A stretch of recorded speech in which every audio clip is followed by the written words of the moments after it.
એક પ્રશ્ન તમને વારંવાર આવશે, ઈસવીસન પૂર્વ, તો તમને જસ્ટ ઈસવીસન અને ઈસવીસન પૂર્વની વાત કરી નાખીએ એટલે તમને સમજતી વખતે અત્યારે જે છે ઈસવીસન અને ઈસવીસન પૂર્વની વાત કરીએ છીએ. અત્યારે આપણે તમને શું સમજાવી છે? ઈસવીસન અને ઈસવીસન પૂર્વ એટલે શું, બરાબર? એટલે વાંધો ન આવે તમને સમજાવતો હોય. હવે અત્યારે ઈસવીસન એટલે હું શું મિત્રો? અત્યારે આપણે 2021 ચાલે છે, આ 2021 ચાલુ છે, બરાબર? એ 2021 ક્યાંકથી 0 શરૂ થયું છે, ત્યાંથી લઈ અને અત્યાર સુધી 2021 વર્ષ થયા. એ 0 શરૂ થયો જ્યાંથી, ત્યાંથી લઈ અને અત્યાર સુધીનો સમયગાળાને શું કહેવામાં આવે છે? ઈસવીસન કહેવામાં આવે. શું કહેવામાં આવે છે? ઈસવીસન, બરાબર? આ ઈસવીસનનો સમયગાળો છે. ઈસુ ખ્રિસ્તના જન્મ બાદનો સમયગાળો, ઈસુ ખ્રિસ્તના જન્મની પહેલાનો સમયગાળો એટલે ઈસવીસન પૂર્વ. એટલા વર્ષ પૂર્વ ઈસવીસનનો 0 શરૂ થયું એના એટલા વર્ષ, જેટલા વર્ષ પૂર્વની વાત છે એને ઈસવીસન પૂર્વ કહેવાય છે, બરાબર? હવે તમને એમ કહું કે નવપાષાણ યુગની શરૂઆત સામાન્ય રીતે ઈસવીસન પૂર્વ 10,000 વર્ષ, એટલે કે 10 કે લખું છું, જગ્યાની થોડીક જે છે એ પૂર્ણતા સ્લાઇડની અંદર થોડીક જગ્યા ઘટે એને કારણે, ત્યાંથી લઈ ઈસવીસન પૂર્વ 4,000 સુધી પાષાણ યુગ ચાલે છે, 4,000 વર્ષ સુધી. ત્યાંથી લઈ ઈસવીસન 1800 સુધી શું ચાલે છે? તો કે સિંધુ સંસ્કૃતિ. અહીંયા સિંધુ સંસ્કૃતિ ચાલે છે. પછી એ થોડોક સમયગાળો જે છે એ એની ખાસ માહિતી નથી મળતી. ત્યાંથી લઈ અને ઈસવીસન 600 સુધીનો સમયગાળો એટલે આપણી વૈદિક સંસ્કૃતિનો સમયગાળો. 600 થી લઈ અને સિકંદર આવે ત્યાં સુધીનો સમયગાળો એટલે આપણો મહાજનપદ કાળ કહેવાય છે, મહાજનપદ કાળ, બરાબર? અને એની અંદર ભગવાન બુદ્ધ અને જૈન ધર્મ એની બધીની વાત આવી છે, એની સ્થાપનાની વાત આવી છે, જૈન અને બૌદ્ધ ધર્મની. 321 થી લઈ 185 ઈસવીસન સુધીનો સમયગાળો એટલે મૌર્ય કાળ. મૌર્ય કાળથી લઈ અને છેક ગુપ્ત સામ્રાજ્ય સ્થાપવાનો સમયગાળો એટલે કે ઈસવીસન 200. હવે અહીંયા ઈસવીસન આવી ગયું. આ જે વચ્ચેનો સમયગાળો છે એને અનુમૌર્ય કાળ કહેવામાં આવે છે. અહીંથી લઈ 185 થી લઈ અને અહીંયા સુધીનો સમયગાળો અનુમૌર્ય કાળ, જેની અંદર બધા અલગ અલગ વિદેશી જાતિના લોકો ભારત ઉપર આક્રમણ કરે છે. જેની અંદર આ સમયગાળા દરમિયાન ઇન્ડો ગ્રીક લોકો આવે છે, ભારત ઉપર આક્રમણ કરે છે. આ વચ્ચેનો જે સમયગાળો કીધો ને એ સમયગાળામાં જે રેડ લાઈન કરો, ઇન્ડો ગ્રીક આવે છે, ત્યાર પછી શકો આવે છે, ત્યાર પછી પહલવીઓ આવે છે, પછી કુશાણો પણ આવે છે, બરાબર? આ સમયગાળામાં આ બધા લોકો ભારતમાં, મધ્ય એશિયામાંથી આ બધા લોકો ભારત ઉપર આક્રમણ કરે છે, ઈરાન અને મધ્ય એશિયામાંથી. અને ભારતમાં આ લોકો કયા દરાથી પ્રવેશ કરે છે? તો કે ખૈબર ઘાટ. કયા ઘાટથી? ખૈબર ઘાટ. હવે તમે કહો સાહેબ ખૈબર ઘાટ એટલે શું? હિમાલયની અંદર બે પર્વતમાળા, એક પર્વતમાળાનો વિસ્તાર પૂરો થાય અને બીજી પર્વતમાળા શરૂ થાય એટલે બે પર્વતમાળા વચ્ચેનો સમાન થોડો ઘણો વિસ્તાર, ઊંચાઈ ઉપર આવેલો સમાન વિસ્તારને ઘાટ કહેવાય. એમાંનો હિન્દુકુશ પહાડી માળામાં આવો એક ઘાટ આવેલો છે, એને કહેવાય ખૈબર ઘાટ. ખૈબર ઘાટથી મહત્તમ જાતિઓ આવેલી અને એકમાત્ર જાતિ શક જાતિ જે છે એ બોલન ઘાટથી આવેલી, બલુચિસ્તાન પાસે આવેલો બોલન ઘાટથી આવેલી, બરાબર? આ વિસ્તારથી એ મધ્ય એશિયામાંથી ભારતની અંદર પ્રવેશે અને સ્થાયી થાય. 240 થી 550 એટલે તમને ખબર હોય તો આ ગુપ્ત કાળ હતો. કયો હતો? ગુપ્ત કાળ. પછી અહીંથી 600 થી લઈ અને જે છે એ 647 સુધીનો સમયગાળો એટલે હર્ષવર્ધનનો સમયગાળો. પછી 700 થી લઈ અને 712 એટલે કે રાજપૂત કાળ. 700 એટલે મધ્યકાળ. જો અહીંથી મધ્યકાળ ભારતનો ઇતિહાસ શરૂ થાય, મધ્યકાળ રાજપૂત ઇતિહાસ આવી જાય. 1200 થી લઈ અને 1526 સલ્તનત કાળ. 1526 થી લઈ 1707 મુગલ કાળ. અને ત્યારબાદ આધુનિક ભારતના ઇતિહાસની શરૂઆત થઈ જાય છે. બાકીની બાબત ખબર છે.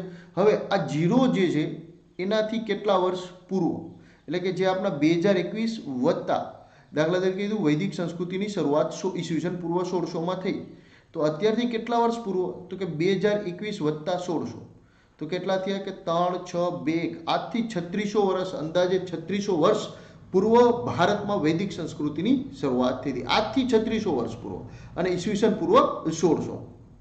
આ રીતે આને વાંચી શકાય, બરાબર? એટલે ઘણા લોકોને ઈસવીસન અને ઈસવીસન પૂર્વની અંદર જે લોકોને કન્ફ્યુઝન થાય છે એ લોકોને, બરાબર, જે મિત્રોને, બંધુ સખાઓને ઈસવીસન પૂર્વ અને ઈસવીસનની અંદર કન્ફ્યુઝન રહે છે એ મિત્રોને ખાસ કરીને આ જે છે આટલો પોર્શન સમજાવું, કારણ કે ઘણા લોકોને આ બે બાબતો વચ્ચે ખબર નહીં. જો ઈસવીસન પૂર્વમાં ઘટાડો થાય છે, 10,000માંથી 4,000, 4,000થી જેમ નજીક આવીએ એમ ઈસવીસન પૂર્વના સમયગાળામાં ઘટાડો થશે. આપના નજીક જે સમય આવે એ 1800, 600, 321, 185, ધીમે ધીમે આ જીરો બાજુ આપણે પેલું આવે ને ગણિતમાં જે છે -4 મોટું કે -1 મોટું, એવી રીતના -4, -3, -2, -1, 0, +1, +2, +3, +4 એવી રીતના.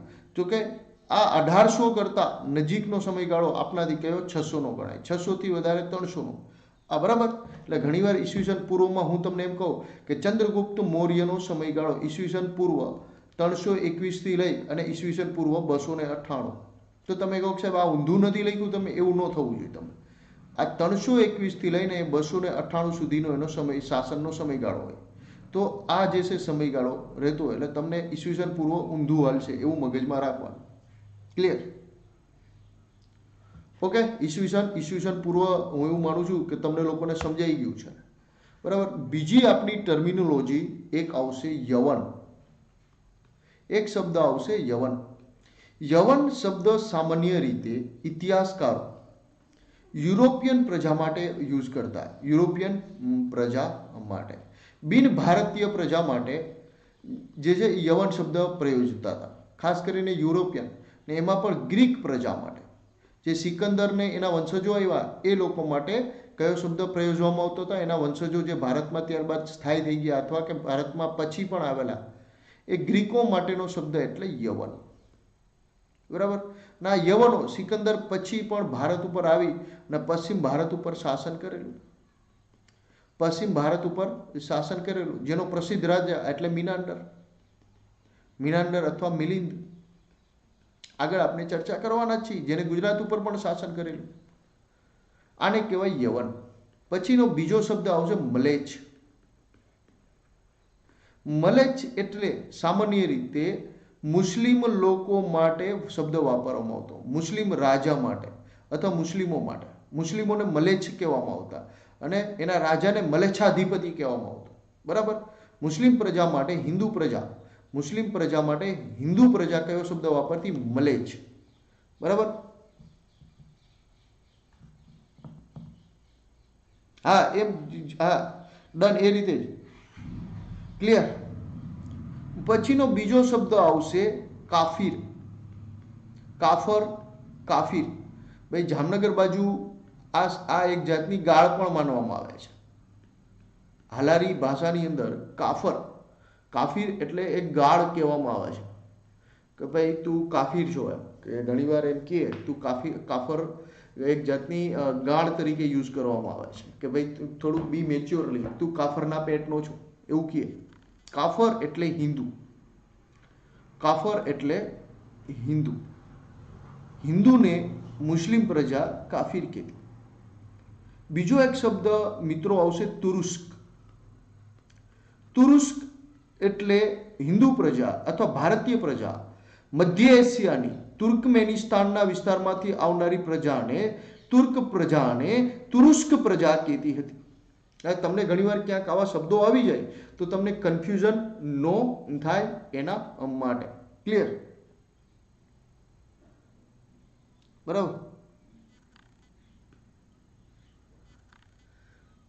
પછી એક જે છે અન્ય શબ્દ આવશે પોર્ટુગીઝ. પોર્ટુગીઝને ભારતીય લોકો ફિરંગી કહેતા. ફિરંગી.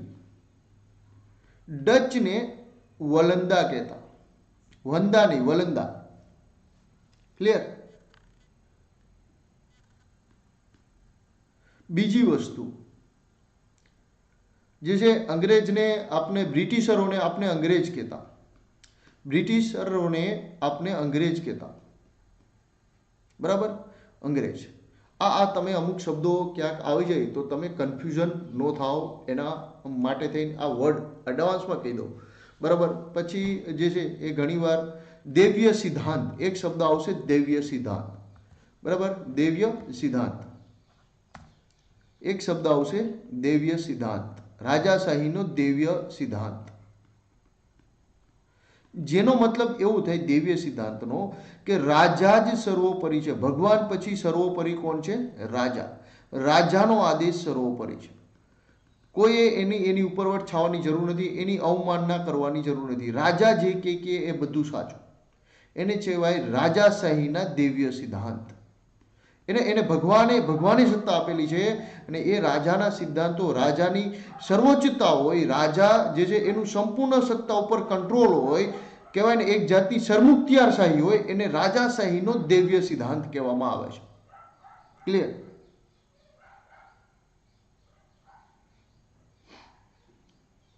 કમ્પ્લીટ. દેવીય સિદ્ધાંત, રાજાશાહીનો દેવીય સિદ્ધાંત. બીજો હજી એક પણ આપણે ચર્ચા કરી નાખીએ. હજી એક શબ્દ આપણે આવો હશે. સલ્તનત કાળમાં ક્યાં શબ્દ સુલતાન આવે, ક્યાં બાદશાહ આવે? શું કામ બાદશાહ, સમ્રાટ? આ બધા શબ્દોની વચ્ચેની નાની ભેદ રેખાઓ છે, એની પણ ચર્ચા કરી નાખીએ કે જેથી તમને લોકો જ્યારે પણ રીડિંગ કરતા હોય અથવા તમને એને કારણે કન્ફ્યુઝન ન થાય. એક શબ્દ આવશે રાજા, કોમન વિસ્તાર છે કોઈ વિસ્તારનો, એનાથી થોડુંક ઉપરનો મહારાજા. આ રાજાનો જે વિસ્તાર હોય એનાથી થોડોક આનો વિસ્તાર મોટો હોય. મહારાજ ધીરાજ, આવો શબ્દ આવે ને, મહારાજ ધીરાજ, એટલે કે ઘણા બધા નાના નાના રાજાઓ હોય એના આધીનમાં હોય અથવા એની આણ સ્વીકારતા હોય એ. પછી એક શબ્દ આવતો સામંત. સામંત એટલે સામાન્ય રીતે કોઈ રાજાનો અંડરમાં જે છે એ એમને થોડું ઘણું ટેક્સ, એમને જે છે એ ટેક્સ અથવા ભાડું ચૂકવી દે અને પોતાના વિસ્તાર ઉપર સ્વતંત્ર રીતે શાસન કરે. પરંતુ કોની રાજી ખુશીથી શાસન કરે? તો કે રાજા, મહારાજ, ધીરાજ, સમ્રાટ કોઈ એના અંડરમાં એ શાસન કરતો હોય કોઈ વિસ્તારની અંદર, અને વંશ પરંપરાગત હોય. આ કેવું હોય શાસન? એનું વંશ પરંપરાગત હોય.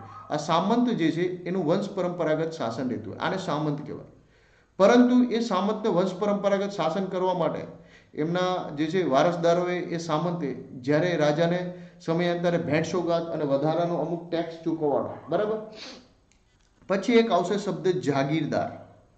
જમીનદાર, જાગીરદાર. જમીનદાર, જાગીરદાર કોણ હોય? તો કે જે મૂળ રાજ પરિવાર હોય, જે મૂળ રાજ પરિવાર હોય, એ રાજ પરિવારના અંડરમાં એના જ એ બ્લડ લાઇનની અંદર અથવા એના જ વંશજોની અંદર એક મોટો ભાઈ રાજા બને. તેના નાના ભાઈઓ, એના વંશજો, અન્ય જે ભાઈઓ હોય એના જે છે પરિવારના લોકોને જીવન નિર્વાહ માટે અમુક જમીનો આપી દેવામાં આવે. એમને ટેક્સ ફ્રી સ્વતંત્ર રૂપે એક જાતની જમીન આપવામાં આવે. એને જાગીરદાર સામાન્ય રીતે કહેવામાં આવે. અથવા બીજી કોઈ લડાયક કોમ હોય જે આ લોકોના રાજા મહારાજોના વર્ષોથી ટેકેદાર હોય, એના પરિવારોને જીવન નિર્વાહ માટે જે અમુક જમીનનો ભાગ, અમુક ગામડાઓનો જે જાગીરમાં આપવામાં આવે એને જાગીર અથવા જમીનદાર કહેવામાં આવે છે. બરાબર. સામંત એમાંથી થોડોક મોટો હોદ્દો હોય, ખૂબ વગદાર વ્યક્તિ હોય અને એને એ સામંત વગદાર હોય તો એને મહાસામંત કહેવાય. ક્લિયર? બીજો એક શબ્દ તમારે આવશે નવાબ. નવાબ એટલે જે છે એ કોઈ નાના વિસ્તારનો રાજા. નાના વિસ્તાર, જિલ્લા, 2 જિલ્લાના વિસ્તારનો રાજા એટલે નવાબ. હવે જે છે એનાથી થોડુંક મોટું, નવાબથી મોટું પદ એટલે સુલતાન. અને સુલતાનની જે છે એ સલ્તનત કહેવાય. સલ્તનત એનો શાસન વિસ્તાર, એનો જે વિસ્તાર એને સલ્તનત કહેવાય. અને સુલતાન જે છે એ નવાબથી થોડુંક ઊંચું પદ. બરાબર. અને એનાથી પણ ઊંચું જે છે એ સુલતાનથી ઊંચું બાદશાહ. બાદશાહના હેઠળ ઘણા બધા નવાબો જે છે શાસન કરતા હોય અને અન્ય સુલતાનો અથવા વ્યક્તિઓ એની તાબેદારી પણ સ્વીકારતા. બાદશાહ. એવો જ એક શબ્દ આવે મહારાજથી ઉપર સમ્રાટ. ક્લિયર? સમ્રાટ એટલે કે એ ઘણા બધા રાજાઓ પણ એનું આધિપત્ય સ્વીકારતા હોય. એવી રીતના અહીંયા આવે બાદશાહ. ક્લિયર? Okay, clear? આ બધા શબ્દો તમને ક્લિયર થવા જોઈએ બધા લોકોને કે ભાઈ એક્ઝેક્ટ આ શબ્દોનું મિનિંગ શું છે, આ શબ્દો શું છે. કારણ કે કન્ફ્યુઝન. અને સુલતાન, સલ્તનત સામાન્ય રીતે આપણે જે દિલ્હી ઉપર સલ્તનત જે 4 આવી, ગુલામ વંશ, ખલજી વંશ, પછી તુગલક વંશ, સૈયદ વંશ અને લોદી વંશ. એના માટે એ સિવાય સ્થાનીય શાસકો હતા. ગુજરાતનું સુલતાન, માળવાનું સુલતાન, ખાનદેશનું સુલતાન, પછી જોનપુરનો સુલતાન, બરાબર. આ બધા સુલતાનો, બહમની સુલતાન, આ જે છે સ્થાનિક રાજ્ય વિસ્તારોના શાસકો, એના માટે પણ સુલતાન શબ્દ વાપરવામાં આવતો. અને દિલ્હીની આજુબાજુના વિસ્તારના જે છે શાસકો માટે પણ સુલતાન શબ્દ વાપરવામાં આવતો. નવાબ તો તમને ખબર જ છે, કયું તો કે ભાઈ બંગાળનો નવાબ, અવધનો નવાબ, કર્ણાટકનો નવાબ, બરાબર, જુનાગઢનો નવાબ. પણ નાના વિસ્તારના હોય, આમ કહેવાય ને રાજ્યથી થોડાક નાના હોય એના માટે નવાબ. રાજ્ય જેવડો વિસ્તાર હોય, આપણે ગુજરાત અથવા ગુજરાત જેવા બે રાજ્યનો બાદશાહ હોય તેને સુલતાન કહેવાય. બાદશાહ એટલે કે એનું આખા દેશના મહત્તમ ભાગ ઉપર પોતાની સત્તા હોય એને બાદશાહ કહેવામાં આવે. ક્લિયર? આ બધા જે છે કોમન શબ્દો છે. રાજા, મહારાજ, સમ્રાટ, સામંત, જાગીરદાર, નવાબ, સુલતાન, બાદશાહ, બરાબર ને. બાદશાહ સામાન્ય રીતે મુગલો માટે વાપરવામાં આવતો, મુગલ બાદશાહો માટે, કારણ કે એનું અડધા ભારતથી પણ વધારે એવા વિસ્તાર પર એમનું શાસન હતું. ક્લિયર? એટલે આ બધા શબ્દો સમજાઈ ગયું તમને? જાગીરદાર, જમીનદાર. અને એક હજી એવો એક શબ્દ તમારે આવશે, બારખીલદાર. ક્યાંક શબ્દ આવશે બારખીલદાર. અને ઘણા બધા આમાંથી બારખીલદારોના વંશજો પણ હશે. કોઈ રાજા મહારાજ છે, એના રાજ દરબારની અંદર કોઈ કળા કે કોઈ વહીવટી અધિકારી હોય, વંશ પરંપરાગત વહીવટી અધિકારી હોય, અથવા રાજનો કોઈ મહત્વના લડાઈ કોમ સિવાયની જો કોઈ અન્ય જ્ઞાતિઓ છે, કળા, વહીવટી કે અન્ય જે છે જેનું સમાજમાં ખૂબ વજન છે, આવા લોકોને પણ જીવન નિર્વાહ માટે અમુક જમીનો આપવામાં આવતી.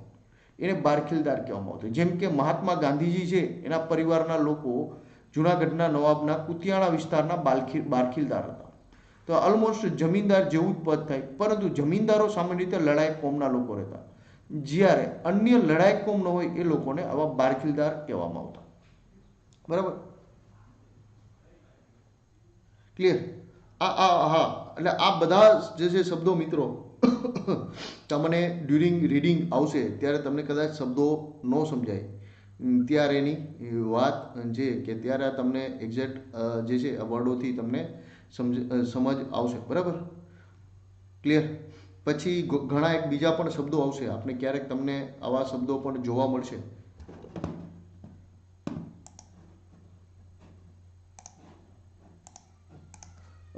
સામાન્ય રીતે રાવલ,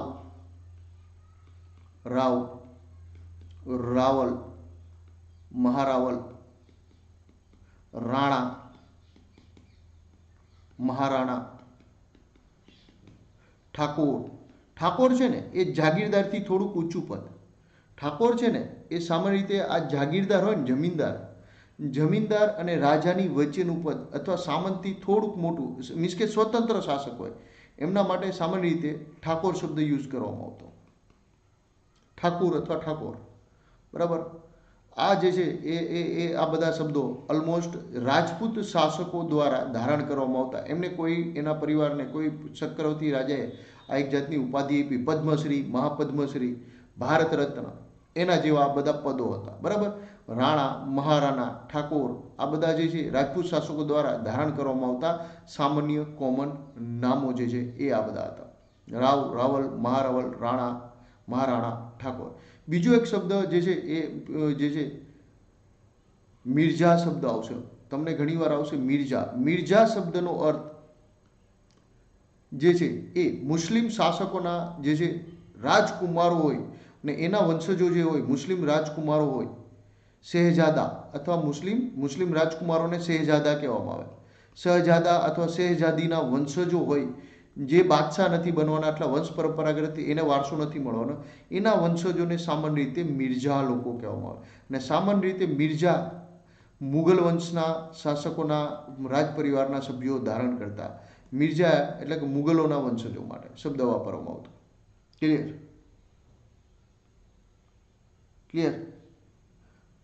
એટલે તમને ઘણીવાર શબ્દ એમ આવે મિર્ઝા, તો તમને લોકોને એવું ન થાય કે ભાઈ સાહેબ મિર્ઝા એટલે શું. તો મિર્ઝા એક જાતની ઉપાધિ જ છે. એટલે તમને આમ ખબર પડે કે ભાઈ આ લોકો કોણ હશે, તો કે મુગલ પરિવારના કોઈ, અથવા મધ્ય એશિયાના તૈમૂર વંશ, મધ્ય એશિયાના જે રાજ પરિવારો ત્યાંના શાસન કરતા રાજ પરિવારો હતા, એમના કોઈ વંશજો હોય એના માટેનો આ શબ્દ હતો મિર્ઝા પરિવાર. ક્લિયર?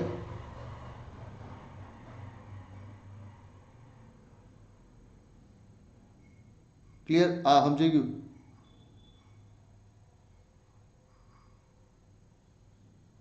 કમ્પ્લીટ. આ શબ્દો તમને સમજાઈ ગયા? આપણે બેઝિક ચર્ચાઓ, કોમન શબ્દોની વાત કરીએ ત્યારે જે છે આવા બધા શબ્દોની ચર્ચા કરી નાખીએ, એટલે તમને જ્યારે લેક્ચર આપણે લેતા હોય ત્યારે કોઈ પ્રશ્ન, કોઈ તમને ક્વેરી જે છે વર્ડ બોલું અને ન સમજાય તો તમને એને એડવાન્સમાં ક્લિયર થઈ જાય, એના માટે થઈ અને આપણે આ બધા એક પછી એક વર્ડને જોતા જઈએ. ક્લિયર?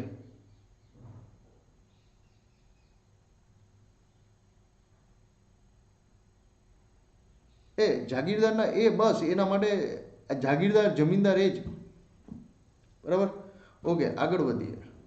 હવે આપણે આજે વાત કરવાના છે ગુજરાતનો ઇતિહાસ. ગુજરાતની ઇતિહાસની આપણે એની અંદર કયા કયા પોઈન્ટ જોવાના છે એની થોડીક ઉપર છેલ્લી ચર્ચા કરી નાખીએ કે આપણે આખું ગુજરાતના ઇતિહાસની અંદર જે છે એ કયા કયા પોઈન્ટ જોવાના છીએ એની એક પછી એક આપણે ચર્ચા કરી દઈએ, એટલે તમને આખી આઉટલાઈન મળી રહે કે ભાઈ આપનો આખો સેશન ક્યારે.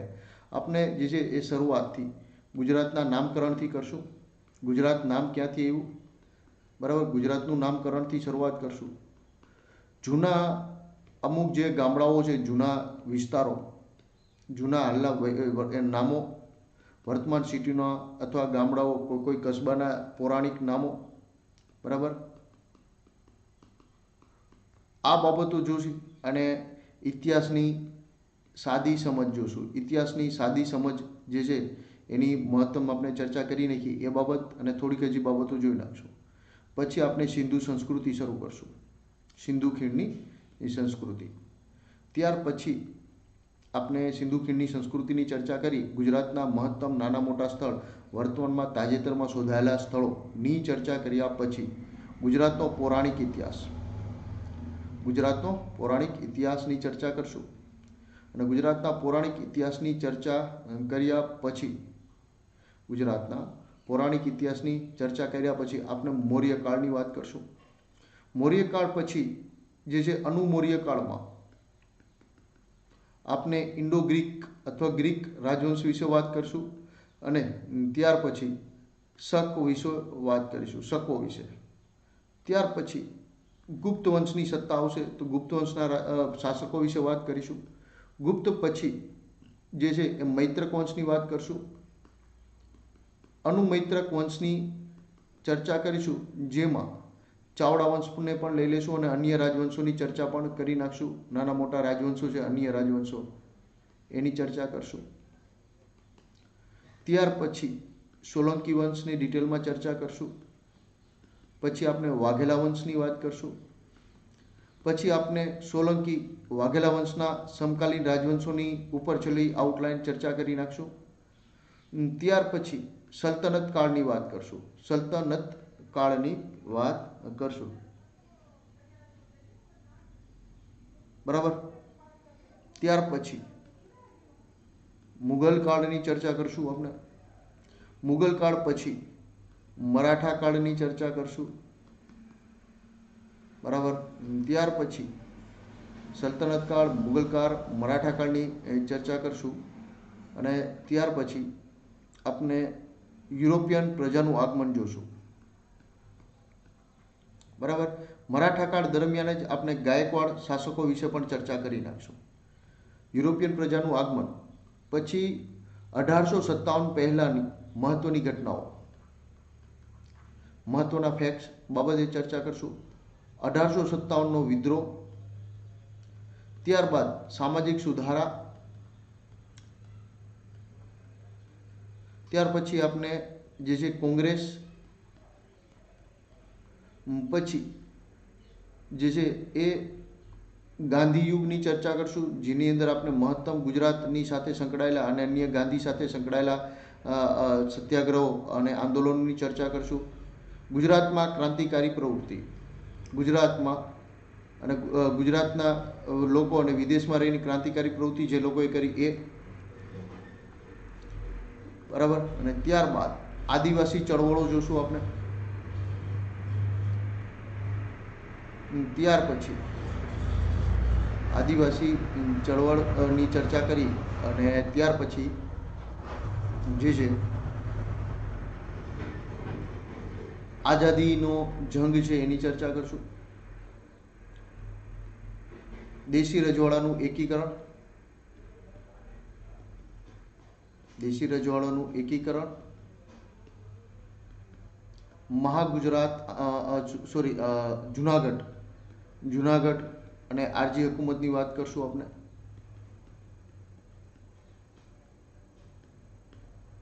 અને મહાગુજરાત આંદોલનની વાત કરશું. મહાગુજરાત આંદોલનની ચર્ચા કરીશું. બરાબર. અહીંયા આપણું હિસ્ટ્રી એ સંપૂર્ણ પૂરું કરશું. આખા બધા જ ચેપ્ટર એક પછી એક ઉપર છેલ્લા મહત્તમ જે છે મુખ્ય માહિતીઓ જે છે આવનારી ક્લાસ 3ની પરીક્ષાને અનુલક્ષીને જેટલી ઇમ્પોર્ટન્ટ છે એ બાબતોને આપણે એક પછી એક જોતા જશું. અને ગુજરાતનો ઇતિહાસ આપણે બધી જ એક્ઝામોની અંદર કામ લાગવાનો છે. બિન સચિવાલયની ગૌણ સેવા પસંદગી મંડળની બધી પરીક્ષાઓ તો ખરી જ. પીએસઆઈ, એએસઆઈ, કોન્સ્ટેબલ અને જે છે જીપીએસસી બોર્ડનું નવું કેલેન્ડર આવશે હવે, અને જે ડિસેમ્બર હમણાં 26 ડિસેમ્બરે જે એક્ઝામ છે એમાં તો કામ લાગવાનું છે. બરાબર. આ બધાની એક પછી એક આપણે ચર્ચા કરવાના છીએ એઝ યુઝ્યુઅલ. અને બીજું તમારે લોકોએ આ કોડ યાદ રાખવાનો છે. જે 10 કોડ છે એ જે 10 કોડ તમારે લોકોએ મિત્રો જે છે જ્યારે સબસ્ક્રિપ્શન લેતા હોય ત્યારે યાદ રાખવાનો છે. હવે આપણે શરૂઆત કરવાના છીએ આપણા પહેલા ચેપ્ટરની, ગુજરાતનું નામકરણ અને વિવિધ સ્થળોના પૌરાણિક નામ. ક્લિયર? ક્લિયર?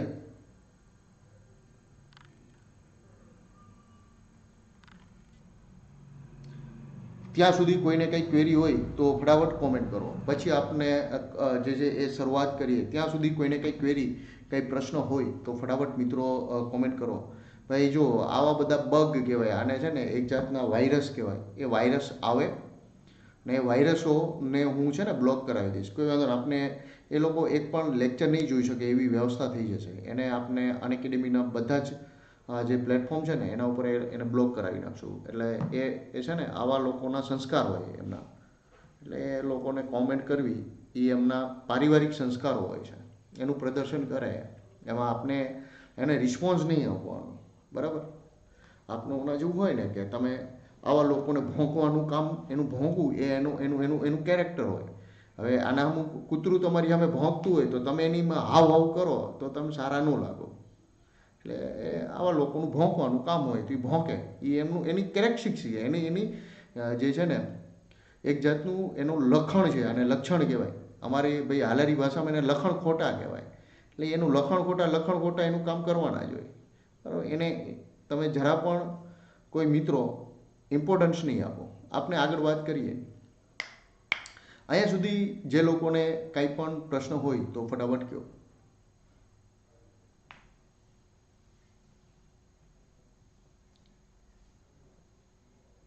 ક્લિયર? અહીંયા સુધી કોઈને કંઈ ક્વેરી હોય તો કહો. અમારે હાલારમાં લખણ ખોટી પ્રજા કહે અને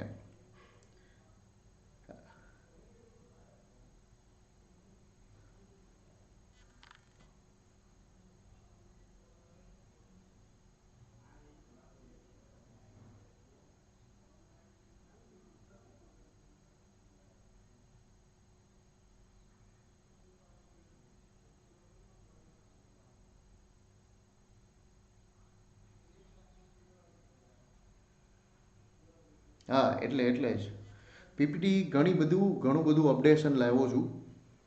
એટલે કે પીપીટીની અંદર ઘણું બધું નવું અપડેશન આવ્યું છે. બરાબર.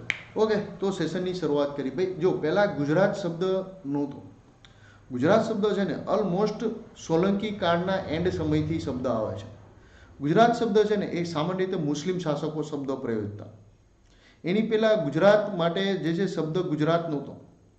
ગુજરાત શબ્દ ક્યાંથી શરૂઆત થાય છે તો કે સામાન્ય રીતે આ શબ્દની શરૂઆત સોલંકી વાઘેડાકાર અને એમાં પણ ભીમદેવ બીજાના સમયગાળાથી થાય છે. અને સલ્તનત કાળ દરમિયાન આ ગુજરાત એક છે ને દિલ્હીનું પ્રાંત બની જાય છે ને ત્યારે આ શબ્દ પ્રયોજવામાં આવતો કે ભાઈ ગુજરાત પ્રાંતનો સૂબો આ ગુજરાત શબ્દ ત્યાંથી આવે. સામાન્ય રીતે દિલ્હી સલ્તનત દરમિયાન ખૂબ મોટા પાયે આ શબ્દ પ્રયોજાતો. તો એની પહેલાં ગુજરાતનું શું નામ હતું, શું કઈ બાબતો હતી એની પણ ચર્ચા કરીએ. એની આપણે ચર્ચા કરીએ. તમે જુઓ ભૌગોલિક રીતે જુઓ તો ગુજરાત શું હતું તો કે ભાઈ ગુજરાતનું અત્યારનો તમે જે નકશો જોવો છો મિત્રો એ પહેલાંનો તો તમે જુઓ ને તો નર સરોવરથી લઈ અને જે મીન્સ કે ખંભાતનો અખાત અને કચ્છનો અખાત, આ જે તે સમય બહુ પૌરાણિક સમયની અંદર આ જે છે એ દરિયાનો ભાગ હતો. અને સૌરાષ્ટ્ર પોતે એક ટાપુ પ્રદેશ હતો. સૌરાષ્ટ્ર પોતે એક ટાપુ પ્રદેશ હતો. બરાબર, ક્લિયર? સૌરાષ્ટ્ર પોતે એક ટાપુ પ્રદેશ હતો. અને આમ તમે જુઓ ને આ ગુજરાતનો આમ પ્રદેશ ક્યારેક મેપ ખોલીને તમારે જોવું, આ ગુજરાત છે આપણું, તો અહીંથી લઈને આ આખો ભાગ છે, આવી રીતના તમે નળ સરોવરનો ભાગ જુઓ એટલે તમને આ નીચાણવાળી ભૂમિ દેખાશે. અહીંયા કચ્છ પણ આમ તમે જુઓ તો અહીંયા બધે દરિયાનો જ ભાગ હતો આ બધો. બરાબર, અહીંયા પણ જે છે એ થોડોક ભાગ, અહીંયા પણ તમને દરિયાનો ભાગ દેખાશે. જે સમયે ભૌગોલિક બદલાવો થયા એ દરમિયાન આ જમીન થોડીક ઉપસાણી અને અહીંયા રણ થઈ ગયું અને અહીંયા જમીન નદીઓના જે છે પુરાણને કારણે આ બંને વિસ્તાર જોડાઈ ગયા. તો પૌરાણિક સમયમાં ગુજરાતને શું કહેતા, શું કઈ બાબતો હતી, બરાબર, એ બાબતો આપણે ચર્ચા કરી. ઓકે, વ્હાઇટ રાખી દઉં છું, વ્હાઇટ કે યલો કલર કરી દો. ડન મિત્રો. Okay, done. આપણે જે છે એ આવી રીતના ગુજરાતનું શું નામ છે, પહેલા સૌ પ્રથમ જે છે ને એ ગુજરાતના પૌરાણિક સમયની અંદર આનર્ત પ્રદેશ, લાટ પ્રદેશ, સૌરાષ્ટ્ર, અપરાંત, આવા અલગ અલગ જે છે એ ઘણા બધા પુસ્તકો અને પ્રાચીન સાહિત્યોની અંદર આવા ગુજરાત વિસ્તારના નામ જોવા મળે છે. પહેલાં કોઈ આનર્ત કહેતા, ઘણા બધા સાહિત્યોની અંદર આનર્તી નામ જોવા મળે. ક્યારેક લાટ જોવા મળે છે, ક્યારેક સૌરાષ્ટ્ર મળે છે, ક્યારેક અપરાંત, કચ્છ, ગુજરાતના કોઈ વિસ્તાર માટે પણ કોઈ શબ્દ પ્રયોજનો એવી રીતના અલગ અલગ નામ જોવા મળે. ક્યાં કેવી રીતના નામ કયા જોવા મળે એની ચર્ચા કરીએ. સૌ પ્રથમ વાત હવે આનર્ત ભાગની. આનર્ત ક્યાંથી નામ જોવા મળ્યું એની વાત છે. આનર્ત શબ્દ છે ને એનો સ્પષ્ટ અને ખૂબ સારો ઉલ્લેખ ભગવત ગોમંડળમાં જોવા મળે છે. ભગવત ગોમંડળમાં. ભગવત ગોમંડળ તમને ખબર હોય તો કોને લખાવેલું છે? ભગવતસિંહે. ભગવતસિંહ કોણ હતા? તો કે ગોંડલના રાજા. આ ગોંડલના રાજા ભગવતસિંહના ભગવત ગોમંડળમાં લખેલું છે કે આનર્ત પ્રદેશ શું હતું. બરાબર, બરાબર, ક્લિયર? એના માટે ભગવત ગોમંડળ, ભાઈ આ લાઇટ પેન જ છે, સફેદ નથી આમાં, લગભગ આઈ થિંક ઓપ્શન નથી, સફેદનો ઓપ્શન નથી. ઓકે, છે. ઓકે, ડન, ચાલુ, ડન, ચાલશે. ઓકે, ભગવત ગોમંડળ છે ને, કારણ કે આના આ અક્ષર છે ને એ પણ વ્હાઇટ છે અને આ પણ વ્હાઇટ છે, એટલે તમને લોકોને ખબર નહીં પડે. હું ક્યાંક કરીને પીળો બેસ્ટ રહેશે આપણા માટે, પીળો કલર, યલો રાખીએ આપણે. એટલે ભગવત ગોમંડળ છે ને એની અંદર જે છે આનર્ત પ્રદેશ વિશે કીધેલું છે. તો હવે આનર્તની વાત કરી છે, આપણે કીધું કે આ શબ્દનો ઉલ્લેખ ભગવત ગોમંડળમાં ખૂબ સારો આપેલો છે. ભગવત ગોમંડળ જે છે એ ભગવતસિંહ ગોંડલના રાજાની પ્રેરણાથી કોને લખેલો હતો? તો કે ચંદુભાઈ બેચરદાસ પટેલે લખેલો હતો. ચંદુભાઈ બેચરદાસ પટેલે લખેલું હતું. બરાબર, આ ભગવત ગોમંડળ લખતા 26 વર્ષ લાગ્યા હતા અને 9 ભાગ છે એના. કેટલા ભાગ છે? 9 ભાગ. આપણે એક બીજું નવું કન્ટેન્ટ થઈ ગયું કે આનર્તની વાત કરતા હતા, એની સાથે સાથે આપણે ભગવત ગોમંડળ વિશે પણ વાત કરી નાખી છે. હવે જે છે મિત્રો, ભગવત ગોમંડળની વાત થઈ ગઈ છે. હવે મૂળ એમાં લખેલી શું બાબત છે આનર્ત વિશે એની વાત કરીએ. આનર્તમાં એવું લખેલું છે કે આનર્ત શબ્દ ક્યાંથી આવ્યો ભગવત ગોમંડળમાં? તો કે ભગવાન મનુ હતા. મનુ ભગવાનના દીકરા હતા સરિયાર્તી, અને સરિયાર્તીના દીકરા જે છે એ આનર્ત હતા. રાજા સરિયાર્તી આ વિસ્તાર ઉપર કબજો સ્થાપ્યો અને આગળ જતા એમના દીકરા આનર્તના નામ ઉપરથી આ વિસ્તારનું નામ આનર્ત પડી જાય છે. આવું ભગવત ગોમંડળની અંદર કીધું. ભગવાન મનુના દીકરા સરિયાર્તી પોતાની સત્તા ગુજરાતના વિસ્તારમાં સૌપ્રથમ સ્થાપે છે અને આગળ જતા એમના દીકરા જે છે આ વિસ્તારની અંદર સ્થાયી થાય છે. અને ત્યાંથી આ શબ્દ આ વિસ્તાર માટે આનર્તના નામ ઉપરથી આ વિસ્તારને આનર્ત પ્રદેશ કહેવામાં આવે. કયો પ્રદેશ કહેવામાં આવે? આનર્ત પ્રદેશ. હવે તમે કહો કે સાહેબ આ આનર્ત પ્રદેશ પૌરાણિક, આ માહિતી કેમાં મળે છે? પૌરાણિક સાહિત્યોની અંદર મળે છે. પૌરાણિક સાહિત્યની અંદર આ માહિતી મળે છે. ક્લિયર?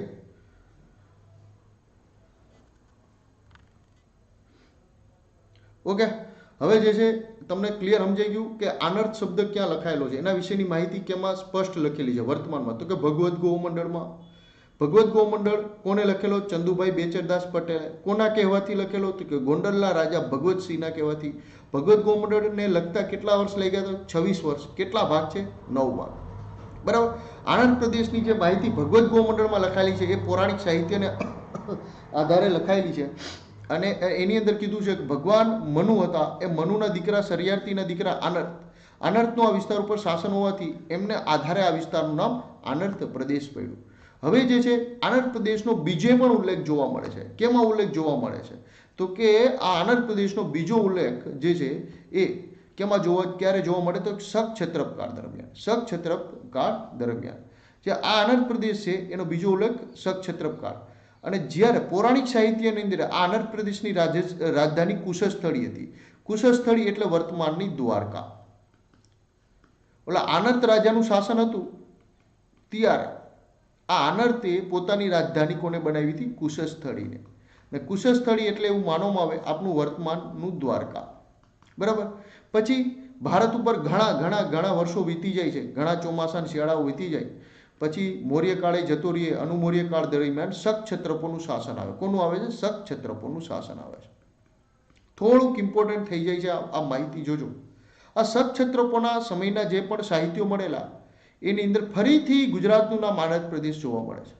હવે આ નામ શક ક્ષત્રપોના સમયે આ વડનગરની આજુબાજુનો જે છે આબુથી લઈ અને સાબરમતી નદી સુધીનો વિસ્તાર જે છે આ વિસ્તાર માટે જે છે જે તે સમયે જે છે એ આનર્ત શબ્દ યુઝ કરવામાં આવતો.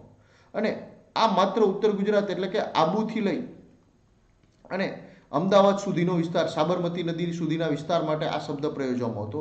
અને આની રાજધાની હતી વડનગર. કઈ હતી? વડનગર. એ સમયમાં વડનગર હતી. એની પહેલા આનર્ત પ્રદેશ નામ જે છે ગુજરાતના ખાસ કરીને સૌરાષ્ટ્ર વિસ્તાર માટે યુઝ કરવામાં આવતો.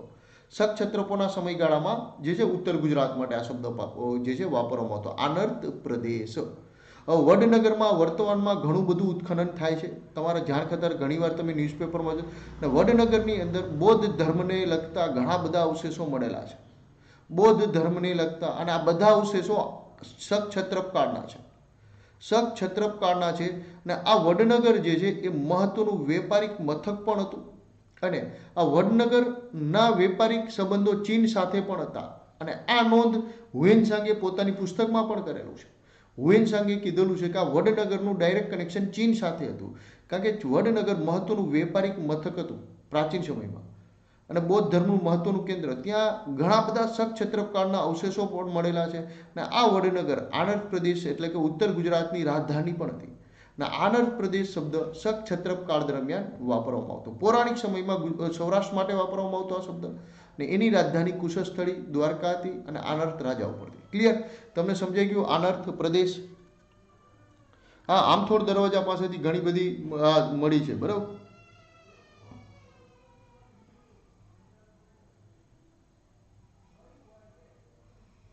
ક્લિયર? આ વાત થઈ આપના વડનગર આનર્ત શબ્દની વાત થઈ. ગુજરાતનું નામ આનર્ત કેમ હતું પૌરાણિક, ભગવદ્ ગોમંડળમાં કેવી રીતના શબ્દ મળ્યો. આનર્તની રાજધાની એટલે આપણી કુશસ્થળી અત્યારની દ્વારકા, એની વાત કરી. પછી ફરીથી આ શબ્દ ગુજરાત માટે આનર્ત શબ્દનો ઉલ્લેખ જે છે એ શક ક્ષત્રપકાળ દરમિયાન જોવા મળે છે. રાજધાની વડનગરની વાત કરેલી છે. વડનગર ચીન સાથે ડાયરેક્ટ વેપારિક સંબંધો હતા, જેનો ઉલ્લેખ હુએનસાંગની પુસ્તક સિયુકીમાં જોવા મળે છે. બરાબર. આ વાત હતી આનર્ત પ્રદેશની. બરાબર. હવે વાત બીજો શબ્દ ગુજરાતનો જોવા મળે છે, અપરાંત પ્રદેશ. બીજો શબ્દ કયો આવે છે? અપરાંત. અપરાંત પ્રદેશ સામાન્ય રીતે સુરતથી લઈ અને મુંબઈ સુધીના વિસ્તાર માટે પ્રયોજવામાં આવતો. સુરતથી મુંબઈના વિસ્તારને જે તે સમયે અપરાંત પ્રદેશ કહેવામાં આવતો. અને આ જે છે એ પ્રાચીન સમયમાં પણ હતો. અને પૌરાણિક સાહિત્યની અંદર પણ અપરાંત શબ્દ જોવા મળે છે. ગુજરાતનો વિસ્તાર જે છે એ અવંતી જનપદ અંતર્ગત અપરાંત પ્રદેશ આવતો. કયું જનપદ? અવંતી. અવંતી એટલે મધ્યપ્રદેશની અંદર આવેલું હતું અને ઉજ્જૈન એની રાજધાની હતી. આને અંતર્ગત અપરાંત પ્રદેશ આવતો હતો. બરાબર. આ અવંતી જનપદ અંતર્ગત ત્યાં પણ જે છે પૌરાણિક સાહિત્યમાં નામ જોવા મળે છે અપરાંત પ્રદેશ. અને બીજું જે છે એ અપરાંત એટલે સુરતથી લઈ અને મુંબઈના વિસ્તાર માટે પેસિફિક પ્રયોજવામાં આવતું. બીજો શબ્દ જોવા મળે છે સૌરાષ્ટ્ર. સૌરાષ્ટ્ર એટલે તમને આ જે છે અત્યારે પીળા કલરથી તમને તમારી સામે જે વિસ્તાર છે એ છે સૌરાષ્ટ્રનો વિસ્તાર. આ સૌરાષ્ટ્રનો વિસ્તાર જે છે એ શબ્દ મૂળ પ્રાકૃત ભાષામાં આ સૌરાષ્ટ્ર શબ્દ છે ને એ સંસ્કૃત ભાષાનો છે. બરાબર. પ્રાકૃત ભાષાની અંદર અભ્રંશ થયેલી પ્રાકૃત ભાષાની અંદર સૌરાષ્ટ્રનો અભ્રંશ શબ્દ એટલે સુરઠ. અથવા સોરઠ, સુરત અથવા સોરઠ જોવા મળે છે, બરાબર. સંસ્કૃત ભાષા એટલે સૌરાષ્ટ્ર, અભ્રંશ થયેલો શબ્દ સૌરાષ્ટ્ર, બરાબર. ત્યારબાદ મૌર્યકાળ દરમિયાન આ વિસ્તાર માટેનો શબ્દ એટલે સૌરાષ્ટ્ર, જેનું મુખ્ય મથક કયું હતું? ગિરિનગર. મૌર્યકાળ દરમિયાન અત્યારનું કાઠિયાવાડ સૌરાષ્ટ્ર માટે કયો શબ્દ હતું? સૌરાષ્ટ્ર. એની રાજધાની કઈ હતી? ગિરિનગર. જેનો ઉલ્લેખ કેમાં? તો કે અશોકના શિલાલેખમાં પણ જોવા મળે છે. અશોકના શિલાલેખમાં પણ જોવા મળે છે અને જે છે કૌટિલ્યની અર્થશાસ્ત્રમાં પણ આનો ઉલ્લેખ જોવા મળે છે. અર્થશાસ્ત્રમાં ક્લિયર. પછી આ સૌરાષ્ટ્રનો ઉલ્લેખ ફરીથી ગુપ્ત કાળમાં પણ જોવા મળે છે. ગુપ્ત કાળ દરમિયાન પણ સૌરાષ્ટ્રનો ઉલ્લેખ જોવા મળે છે. પેલો ભાઈ ક્યારે? તો પેલો સ્કંદગુપ્તની વાત આવે ત્યાં. સ્કંદગુપ્તના સમયની અંદર પેલા હુણોએ સૌરાષ્ટ્ર ઉપર આક્રમણ કરેલું, ત્યાં પણ આ શબ્દનો ઉલ્લેખ જોવા મળે છે. સૌરાષ્ટ્ર, એની રાજધાની ગિરિનગર, સુદર્શન તળાવની માહિતી, બરાબર. ત્યાર પછી જે છે એ આ સૌરાષ્ટ્ર જે છે એ આગળ જતા મુગલ કાળ દરમિયાન અને આ વિસ્તાર માટે મુગલ કાળ દરમિયાન સૌરાષ્ટ્રના અલગ અલગ ભાગ પડી જાય છે. જેમ કે હાલાર, સોરઠ. સોરઠ શબ્દ પછી માત્ર જે જુનાગઢ અને ગીર સોમનાથ માટે વપરાય, હાલાર, સૌરાષ્ટ્ર, ઝાલાવાડ, આ બધા વિસ્તારોના આગળ જતા નામ પડી જાય છે, બરાબર. પછી જે છે એ મરાઠાઓ આવે છે. મરાઠાઓ જેવા ગુજરાતમાં સૌરાષ્ટ્રમાં એન્ટ્રી થાય એટલે એનો પહેલો સામનો કાઠી જાતિના ક્ષત્રિયો સાથે થાય. એટલે એ લોકો કાઠી જાતિના ક્ષત્રિયો જે મધ્ય સૌરાષ્ટ્રની અંદર વસતા હતા, ઉત્તર અને મધ્ય સૌરાષ્ટ્રની, એની સાથે મરાઠાઓને સંઘર્ષ થાય. એટલે મરાઠાઓ આ વિસ્તારમાં કાઠી ક્ષત્રિયોનું દબદબો હોવાથી, એમનો શરૂઆતનો વિસ્તાર હોવાથી એ લોકો આના માટે કાઠીવાડ ને એના ઉપરથી કાઠિયાવાડ શબ્દ આવી જાય છે. કાઠિયાવાડ, કાઠીઓનો વિસ્તાર, એના આધારે કાઠિયાવાડ શબ્દ પડે છે મરાઠા કાળ દરમિયાન સૌરાષ્ટ્રનો, બરાબર. ત્યાર પછી જે આપણે વાત કરી, મરાઠા શાસનની વાત થઈ. મરાઠા શાસન દરમિયાન કાઠિયાવાડ કેમ નામ પડ્યું એની ચર્ચા કરી કે સૌરાષ્ટ્રમાં તમે જેવા એન્ટ્રી મારે, જ્યારે દક્ષિણ ભારતમાંથી જેવા જે આ લોકો એન્ટ્રી મારી, પિલાજી ગાયકવાડને તમને આગળ વાત કરીશું, અહીંથી અહીંયા એન્ટ્રી મારી તો તરત જ બોટાદની આજુબાજુમાં, અમરેલીના આ બધા વિસ્તારની અંદર ખાચર, ખુમાણો, જે કાઠીઓ હતા એનો સામનો કરવો પડ્યો. એટલે આ લોકો, આ કાઠીઓનો વિસ્તાર હોવાથી એટલે એ લોકોએ શું નામ પાડી દીધું? કાઠિયાવાડ. ક્લિયર. ત્યારબાદ પેરિપ્લસ અને ટોલેમી નામના વિદ્વાનો આવે છે. પેરિપ્લસ અને ટોલેમી. પેરિપ્લસ અને ટોલેમીના સમય, એની પુસ્તકોની અંદર ટોલેમીનું જે પુસ્તક છે ભૂગોળ, ભૂગોળની અંદર સૌરાષ્ટ્ર માટે સૌરાષ્ટ્રીયન શબ્દ વાપરેલો છે. સૌરાષ્ટ્રીયન. ટોલેમીના પુસ્તકનું નામ છે ભૂગોળ, બરાબર. આ ભૂગોળની અંદર એને શું કીધું છે? સૌરાષ્ટ્રીયન. ક્લિયર. પેરિપ્લસે પણ એ સેમ શબ્દ યુઝ કરેલો છે.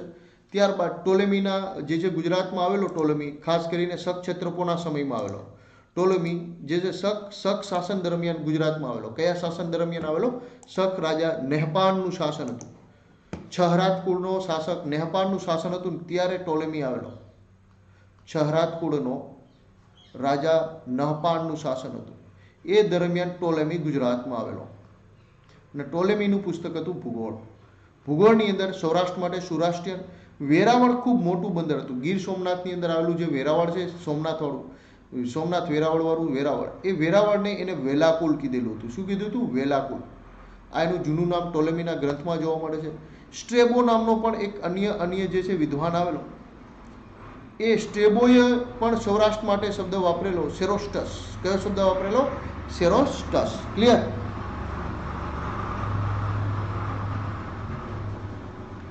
સ્ટ્રેબોએ શું કીધેલું? સેરોસ્ટસ. પેરિપ્લસે શું કીધેલું? જે છે પેરિપ્લસ ટોલેમી સૌરાષ્ટ્રીયન, મરાઠાઓએ કાઠિયાવાડ, મુસ્લિમોએ સોરઠ, બરાબર. એની પહેલા સૌરાષ્ટ્ર, વેરાવળને વેલાકુલ, સેરોસ્ટસ. આ સમજાઈ ગયું. હુએનસાંગે શુલ્કા કીધેલું. સોરઠ માટે હુએનસાંગે પોતાની પુસ્તક શિવકીની અંદર શું કીધેલું? શુલ્કા. શિવકી એ હુએનસાંગની પુસ્તક છે. હુએનસાંગ ચીની યાત્રી હતો, એની પુસ્તક શિવકીની અંદર સોરઠ માટે શબ્દ કયો હતો? તો કે શિવકીમાં સોરઠ માટેનો શબ્દ હતો શુલ્કા, બરાબર. આવું જ હુએનસાંગની પુસ્તકની અંદર જે છે એ સોરઠ માટેનો શબ્દ હતો શુલ્કા. કચ્છ માટેનો એનો શબ્દ હતો, કચ્છ માટે કિત્તા. સુરત માટે શબ્દ હતો સુલચા અથવા સુલોચા. આવા શબ્દો વાપરેલા છે, બરાબર. અને ભારત માટે ઇનથી, ભારત માટે ઇનથિંગ, એના પુસ્તક શિવકીની અંદરના આવા નામ વાપરેલા છે, હુએનસાંગે. ક્લિયર? એટલે તમને કદાચ આ નામ જે છે એ યાદ રાખી લેજો કે ભાઈ સૌરાષ્ટ્ર માટે શબ્દોની વાત આવે તો કે સૌરાષ્ટ્ર સોરઠ જે છે મૂળ શબ્દ સંસ્કૃત ભાષાનો છે, પ્રાકૃતમાં એનો અર્થ શબ્દ સોરઠ છે. મૌર્યકાળ દરમિયાન સૌરાષ્ટ્ર શબ્દ જ હતો આ વિસ્તાર માટે. ગુપ્તકાળ દરમિયાન પણ સૌરાષ્ટ્ર હતો, એની રાજધાની ગિરિનગર જ હતી. ત્યાર પછી સૌરાષ્ટ્ર શબ્દની ઉલ્લેખ જે છે મરાઠા શાસન દરમિયાન કેમ કાઠિયાવાડ શબ્દ પડે એની વાત છે. પછી ટોલેમીનો ભૂગોળ જે છે એની વાત કરી. નહપાન છહરાત રાજા જે વંશનો રાજા હતો એના સમયમાં આવે એની વાત કરી આપણે, બરાબર. ના, પોલે કચ્છપુ નહીં આવે, પોલે કચ્છપુ નહીં આવે, કિત્તા જ આવશે. ધ્રુવભાઈ, તમને પુસ્તકનું નામ જોવું હોય તો જસુભાઈ પટેલ, લિબર્ટી પબ્લિકેશનની જૂની પુસ્તક છે ખૂબ. અને જસુભાઈ પટેલ સાહેબ એટલે ખૂબ સારા એવા ઇતિહાસના લેખક છે અને એમની પુસ્તકમાં આ શબ્દ લખેલો છે.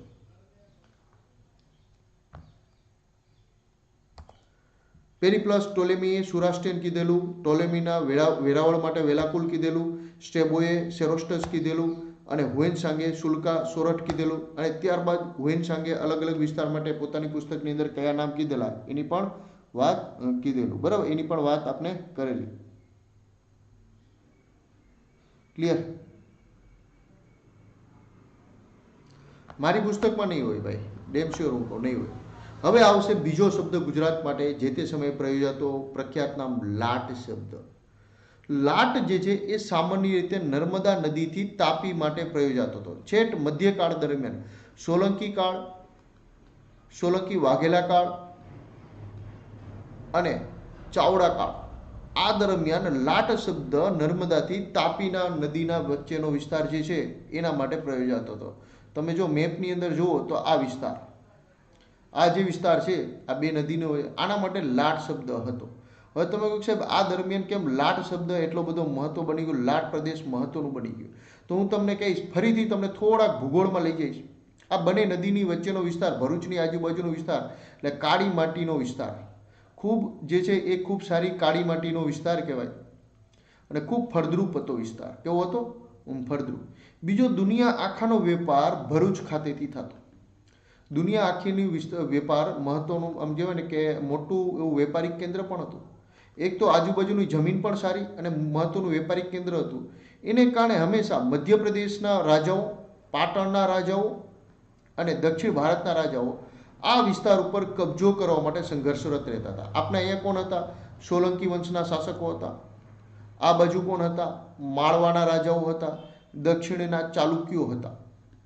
આ ત્રણેય રાજાઓ વચ્ચે સતત આ વિસ્તાર માટે કબજો કરવા માટે, લાટ પ્રદેશ ઉપર પોતાની સત્તા સ્થાપવા માટે ચાલુક્યો અને બીજા આવશે રાષ્ટ્રકૂટ સતત સંઘર્ષરત રહેતા હતા. જે લોકોનો આ વિસ્તાર ઉપર શાસન, એને આ ભરૂચ બંદર ઉપરની મહત્તમ વેપારિક આવક અને આજુબાજુના ફળદ્રુપ વિસ્તારનો ભાગ મળતો, બરાબર.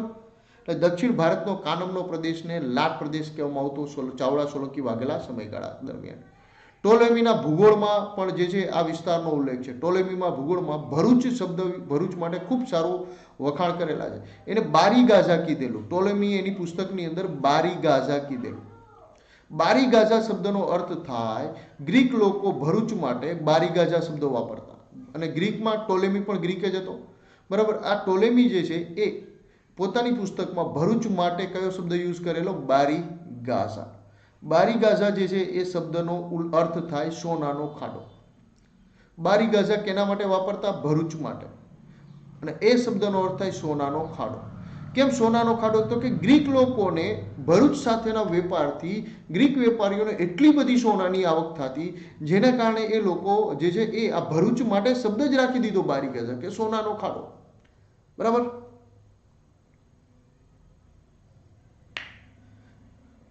એટલે ટોલેમીના ભૂગોળમાં શબ્દ છે બારી ગાઝા, એ યાદ રાખી લેજો, બરાબર. અલબરુની, અલબરુની એ મહી નદીની આજુબાજુના વિસ્તારની અંદર ગુજરાતની 2 વખત મુલાકાત લીધેલી હતી.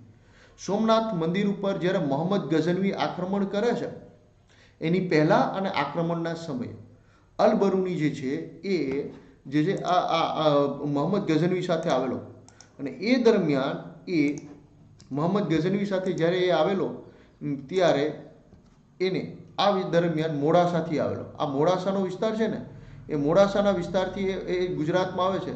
ત્યારે મહી નદીને જે છે કાંઠે કાંઠે એ લોકો જે છે આવે છે અને ગુજરાત ઉપર આક્રમણ કરે છે. એને દરમિયાન એને મહી નદીને જોઈ એટલે અલ-બરૂનીએ પોતાની કિતાબ, એની પુસ્તકનું નામ શું હતું? કિતાબે ઉલ હિન્દ. કિતાબે ઉલ હિન્દ, અથવા એનું બીજું નામ પણ તમે કહી શકો તહકીકે હિન્દ. તહકીક એ હિન્દ. આ પુસ્તકની અંદર એને મહિન્દ્રી શબ્દ યુઝ કરેલો છે. મહી નદી માટે કયો શબ્દ વાપરેલો હતો? મહિન્દ્રી નદી. ક્લિયર? તમારે યાદ રાખવાનું, મહિન્દ્રી શબ્દ અલ-બરૂનીએ વાપરેલો છે. અલ-બરૂનીએ ગુજરાતની 2 વખત મુલાકાત લીધેલી હતી. એક સોમનાથના આક્રમણની પહેલા અને એક મોહમ્મદ ગઝનવી સાથે સોમનાથનું આક્રમણ કરવા આવ્યો ત્યારે. અને મોહમ્મદ ગઝનવીનો રાજ દરબારી હતો. મોહમ્મદ ગઝનવીનો રાજ દરબારી હતો, જેને સોમનાથ મંદિર ઉપર 16મું આક્રમણ કરી, ભીમદેવ પહેલાના સમયમાં 16મું આક્રમણ કરી અને મોહમ્મદ ગઝનવીએ સોમનાથને લૂંટેલું હતું. એ દરમિયાન અલ-બરૂની પણ આવેલો આક્રમણ, અને આક્રમણની પહેલા ત્યારે એને મહી નદી માટે મહિન્દ્રી શબ્દ વાપરેલો પોતાની પુસ્તક તહકીકે હિન્દમાં. ક્લિયર? ટોલેમીના ભૂગોળની વાત થઈ, આપણે જે છે એ નર્મદા નદીની વાત થઈ. ટોલેમીએ પણ પોતાની પુસ્તક ભૂગોળમાં મહી નદી માટે શબ્દ હતો મોફીસા. કયો શબ્દ યુઝ કરેલો છે? મોફીસા. બરાબર? ટોલેમીએ પણ પોતાની પુસ્તકની અંદર શું મહી નદી માટે મોફીસા શબ્દ યુઝ કરેલો છે. બરાબર? હવે આપણે મૈત્રક કાળ દરમિયાનની વાત કરશું. મૈત્રક કાળ દરમિયાન, મૈત્રક કાળ એટલે ઓલો વલભી વાળું, એની રાજધાની વલભી હતી. અને એ દરમિયાન આ લાટ શબ્દ આખા ગુજરાત માટે પ્રયોજવામાં આવતો. આખા ગુજરાત માટે આ દરમિયાન લાટ શબ્દ પ્રયોજવામાં આવતો. આ લાટ શબ્દ એટલે આપણે વાત કરી ટોલેમીના પુસ્તકમાં અલ-બરૂનીએ શું કીધું? મહી નદી માટે ટોલેમીના ભૂગોળમાં શું વાત છે એની વાત કરી. ત્યાર પછી આપણે વાત કરી કે આ લાટ શબ્દ ક્યારે હતો? તો કે ભાઈ વલભીના સમયે આખા ગુજરાત માટે લાટ શબ્દ પ્રયોજવામાં આવતો. બરાબર? પરંતુ આગળ જતા વલભીના નબળા શાસકોના સમયમાં આ શબ્દ માત્ર દક્ષિણ ગુજરાત માટે પ્રયોજવામાં હતો. શરૂઆતમાં આખા ગુજરાત માટે હતો, પરંતુ ઓલા નબળા શાસકો આવે ને, બધા ઓલા શિલાદિત્યો આવે ને, એ શિલાદિત્યોના સમયમાં માત્ર આ શબ્દ દક્ષિણ ગુજરાત માટે જ પ્રયોજવામાં આવતો. બરાબર? આટલું આપણે આ શબ્દો જોયું. પછી જે છે એ તમને ખાસ કહું કે તમે કહો કે પછી શું થયું લાટ પ્રદેશ? આગળ જતા આ મૈત્રકોના પછી આ લાટ પ્રદેશ ઉપર રાષ્ટ્રકૂટ વંશનું શાસન આવી જાય. કયા વંશનું શાસન આવે? રાષ્ટ્રકૂટ વંશનો રાજા દંતીદુર્ગ આ વિસ્તાર ઉપર કબજો કરી લે છે. દંતીદુર્ગ. બરાબર? એની આપણે આગળ ચર્ચા કરીશું. હવે શબ્દ એક આવશે, બીજો રાજવંશ આવશે ગુર્જર પ્રતિહાર રાજવંશ. મૈત્રકોના શાસન પછી રાષ્ટ્રકૂટ વંશનું શાસન, અને રાષ્ટ્રકૂટોના શાસન દરમિયાન જે છે દક્ષિણ ભારતનો શક્તિશાળી રાજવંશ હોય છે. દક્ષિણ ભારતમાં રાષ્ટ્રકૂટ રાજવંશ શક્તિશાળી હોય છે. ત્યારે ઉત્તર ભારતમાં હર્ષવર્ધનના મૃત્યુ પછી એક બીજો રાજવંશ શક્તિશાળી હોય, એનું નામ હોય ગુર્જર પ્રતિહાર રાજવંશ. આ ગુર્જર પ્રતિહાર રાજવંશના રાજાઓ નાગભટ્ટ પહેલો, નાગભટ્ટ બીજો અને મિહિર ભોજ જેવા એવા નામના રાજાઓ હતા. બરાબર? આ બધા જે રાજાઓ હતા ગુર્જર પ્રતિહાર રાજવંશના રાજાઓ હતા. ઉત્તર ભારતમાં જે છે આ રાજવંશની શક્તિશાળી સત્તા હતી. એમાં જે છે આ રાજવંશના સમયમાં એની સત્તા સ્થપાય છે. મૈત્રકોની સત્તા નબળી પડે છે એટલે આ ગુજરાતના વિસ્તાર ઉપર કોનું શાસન આવે છે? ગુર્જર પ્રતિહારોનું શાસન આવે છે. ગુર્જર પ્રતિહારો કોણ હતા? તો કે આ પ્રતિહારો મૂળ હર્ષવર્ધનના રાજ દરબાર સામંતો હતા. હર્ષવર્ધન જે હતો ને એના સામંત હતા. હર્ષવર્ધનના મૃત્યુ પછી હર્ષવર્ધનના સમયગાળામાં એ દક્ષિણ રાજસ્થાન ઉપર શાસન કરતા. અને હર્ષવર્ધનના મૃત્યુ પછી આ લોકો આઝાદ સ્વતંત્ર થઈ ગયા અને ધીમે ધીમે એ વંશના શક્તિશાળી રાજા આવતા ગયા, પોતાનો સત્તા વિસ્તાર કરતા ગયા, જેને અંતર્ગત એને ગુજરાત ઉપર પણ કબજો કરી લીધો. અને આ ગુજરાત ઉપર એ કબજો કરે છે ત્યારે ઉત્તર ગુજરાત આપણે થોડીક જગ્યા ઘટે, ઉત્તર ગુજરાત અને દક્ષિણ રાજસ્થાનના વિસ્તાર ઉપર ગુર્જર જાતિના લોકો રહેતા. હવે તમે કહો સાહેબ આ ગુર્જર જાતિ કોણ હતી? તો હું તમને કહીશ કે આ ગુર્જર જાતિ જે છે ઈરાનમાંથી આવેલી હતી. ઈરાનમાં કોની સાથે આવેલી? તો ઓલા શક લોકો હતા ને, શક ક્ષત્રપો આવ્યા ને, એમની સાથે આવેલી એ ત્યાંની જે છે એ ખાસ કરીને ખેતીના કામ સાથે સંકળાયેલી એક જ્ઞાતિ હતી ગુર્જર જાતિ. ખાસ કરીને આપણે કેમ પટેલ વર્ગ છે એ પ્રાચીન સમયમાં ખેતીનું કામ કરતો પટેલ વર્ગ, એવી રીતના ગુર્જર જાતિ શક સાથે ઈરાન થી આવેલા હતા અને આ ગુર્જર જાતિનું બહુમતી હતી. આ વિસ્તારની અંદર સૌથી વધારે કઈ જ્ઞાતિનો વસવાટ હતો? ગુર્જર જાતિનો. હવે પ્રતિહારો આ વિસ્તાર ઉપર પોતાની સત્તા સ્થાપી દે છે. દક્ષિણ રાજસ્થાનના પેલા સામંતો એને પછી સત્તા સ્થાપી દે એટલે લોકો એને આ ગુર્જરોના રાજા એટલે કે એને ગુર્જરપતિ કહેતા લોકો, ગુર્જરપતિ. અને આ વિસ્તાર જે છે એના માટેનો શબ્દ આવી ગયો ગુર્જર પ્રદેશ. કયો શબ્દ આવી ગયો? ગુર્જર પ્રદેશ. ફરીથી વાત કરીએ, આ ગુર્જર પ્રતિહારો કોણ હતા? તો કે આ પ્રતિહારો હર્ષવર્ધનના સામંત હતા. જેને કયા વિસ્તાર ઉપર એ હર્ષવર્ધન વતી શાસન કરતા? તો દક્ષિણ રાજસ્થાનમાં. હર્ષવર્ધન 647માં મૃત્યુ પામે એટલે આ સામંતો આઝાદ થઈ જાય અને દક્ષિણ રાજસ્થાનમાંથી ઉત્તર ગુજરાત ઉપર એ પોતાની સત્તા વિસ્તાર રહે, ત્યાંથી સૌરાષ્ટ્ર ઉપર પણ પોતાની સત્તા સ્થાપે. આ ગુર્જર પ્રતિહારો, ગુર્જર કેમ કહેવાય છે? તો કે આ પ્રતિહાર શાસકો ગુર્જર જાતિની બહુમતી વિસ્તાર હતો એવા વિસ્તાર ઉપર પોતે શાસન કરતા. આ ગુર્જર લોકો પર શાસન કરતા હોવાથી એને ગુર્જર પ્રતિહાર કહેવાય છે. આ ગુર્જર પ્રતિહારો જે છે એ જે વિસ્તાર ઉપર ગુર્જર જાતિ પર શાસન કરતા, બહુલ પ્રજા ઉપર શાસન કરતા, એટલે એને ગુર્જરપતિ કહેવામાં આવતા. ગુર્જરપતિ અને એ વિસ્તારને ગુર્જર પ્રદેશ કહેવામાં આવતો. ક્લિયર? આ તમને સમજાઈ ગયું અહીંયા સુધી ક્લિયર?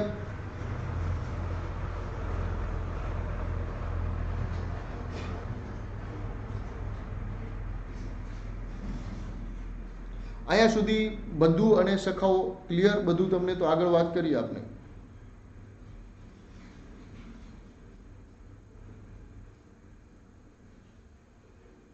ફટાફટ કોમેન્ટ કરો ભાઈ, સમજ લે. સમજાય છે ભાઈ? સમજાય છે બધી વાર્તા? કોમેન્ટ કરો ભાઈ, નકર મને એવું થાય હું એકલો જ ભણતો એવું ફિલિંગ આવશે મને.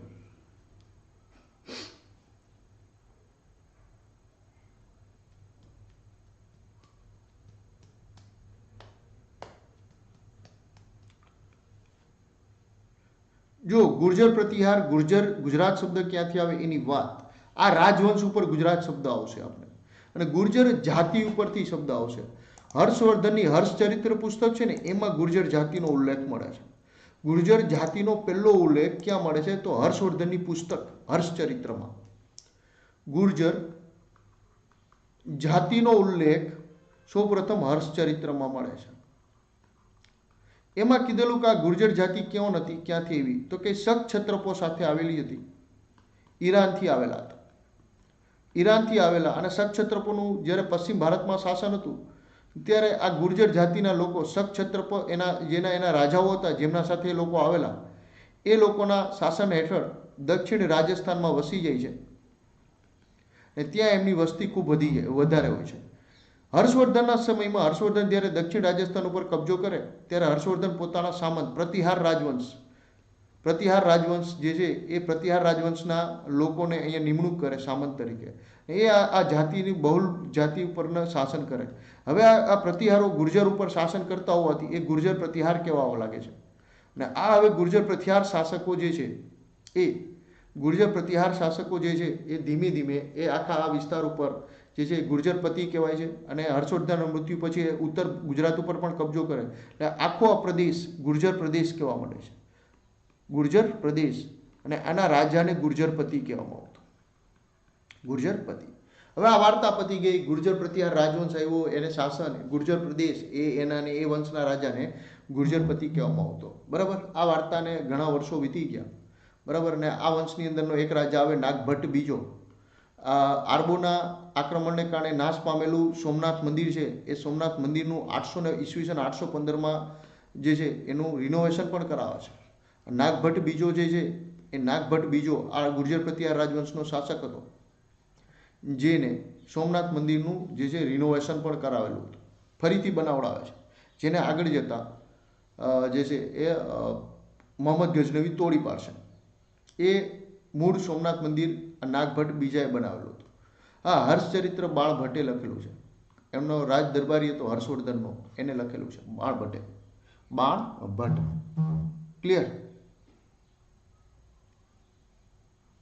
ક્લિયર?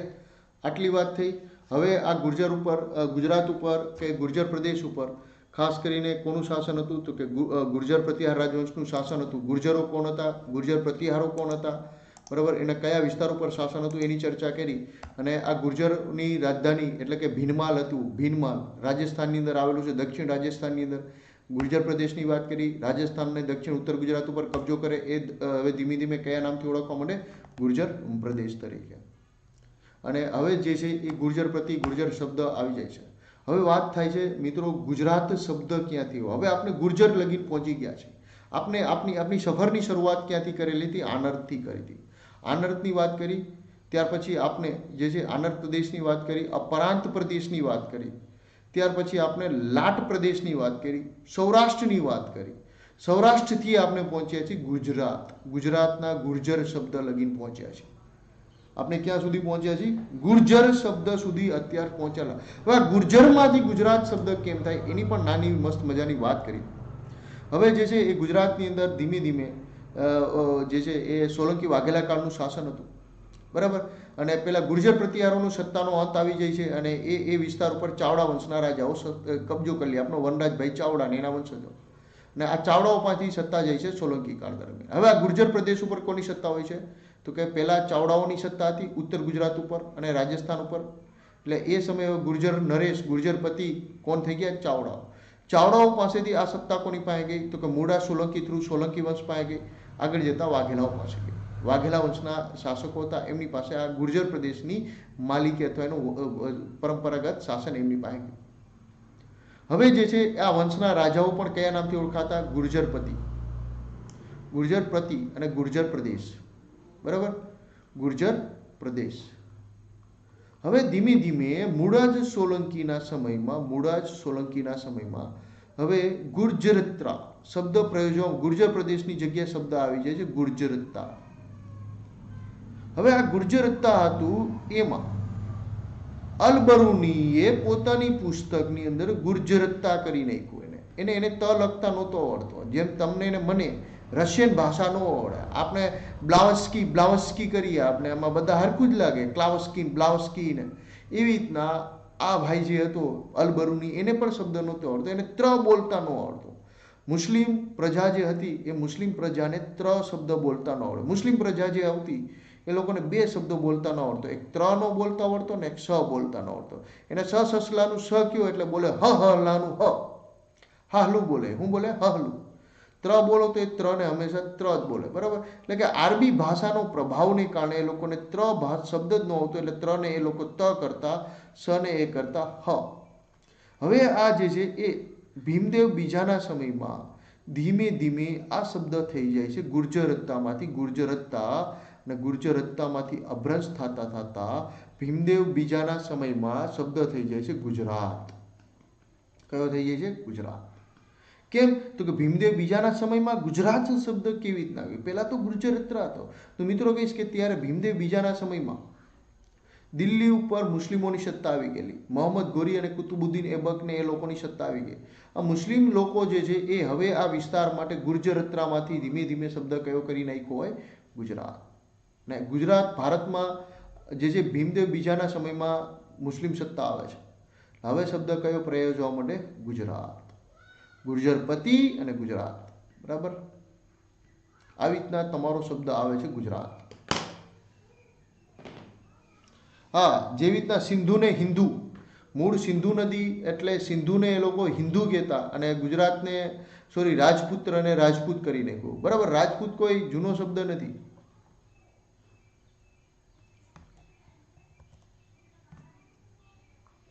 જેમ રાજપુત્ર માટેનો શબ્દ કયો કરી નાખ્યો એ લોકોએ? રાજપૂત. મુસ્લિમોએ સિંધુ નદી માટે કહી નાખ્યું હિન્દુ. ક્લિયર? એવી રીતના જેમ આપણે અમરેલી વાળાને કહો કે ભાઈ ચકલી બોલ, જેમ અમરેલી વાળાને કહીએ આપણે ચકલી બોલ તો એ બોલે સકલીનો સ જ બોલે. ચ નો બોલતા વળી સકલી જ બોલે. બરાબર, સકલી કે ચો સકલી ઉડી ગઈ. એમ સકલી એમ આ લોકો સિંધુ નો બોલે, હિન્દુ જ બોલે. તમે ગમે તેટલું કહો સ બોલ તો એ હ જ બોલે, એમ હિન્દુ. હા, એવી રીતના. એટલે આ ભાષાકીય જે છે અભ્રંશતા કહેવાય. રાજપુત્રમાંથી રાજપૂત, સિંધુમાંથી હિન્દુ અને ગુર્જરત્તામાંથી શું આવી ગયું? ગુજરાત. ભાવનગર વાળા સકલી જ બોલે, ખબર છે ને? કોઈ છે નહીં ભાવનગરી, અમરેલી ભાવનગરી કોઈ નથી ને, સકલી વાળા કોઈ?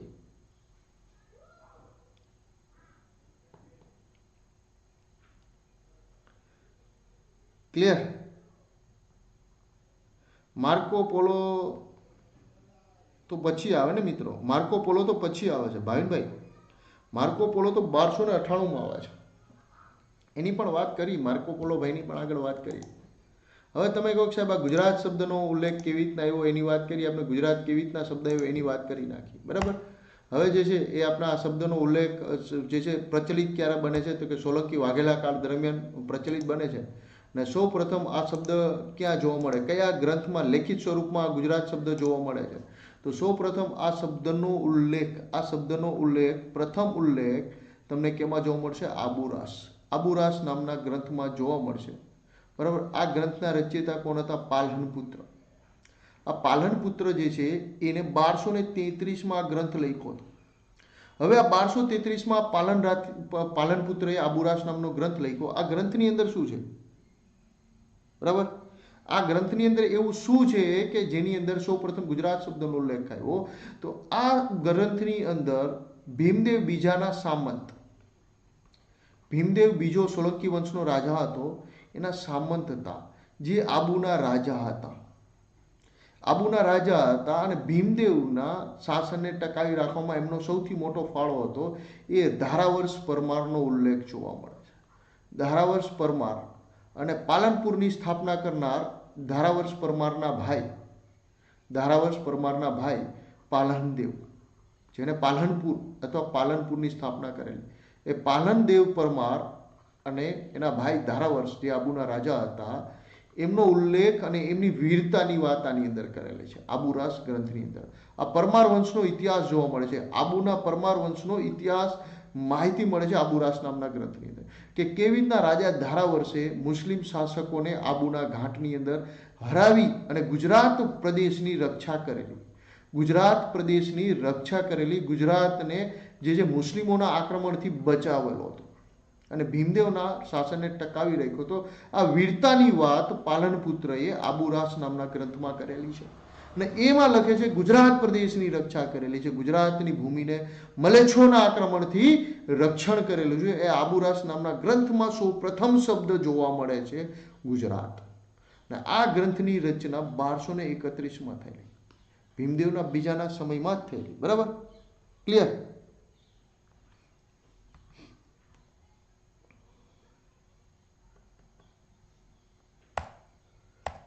બીજો શબ્દ જે છે એ આગળ બીજો વારંવાર ઉલ્લેખ જોવા મળશે કાનહડદેવ ઉપર, કાનહડે પ્રબંધમાં.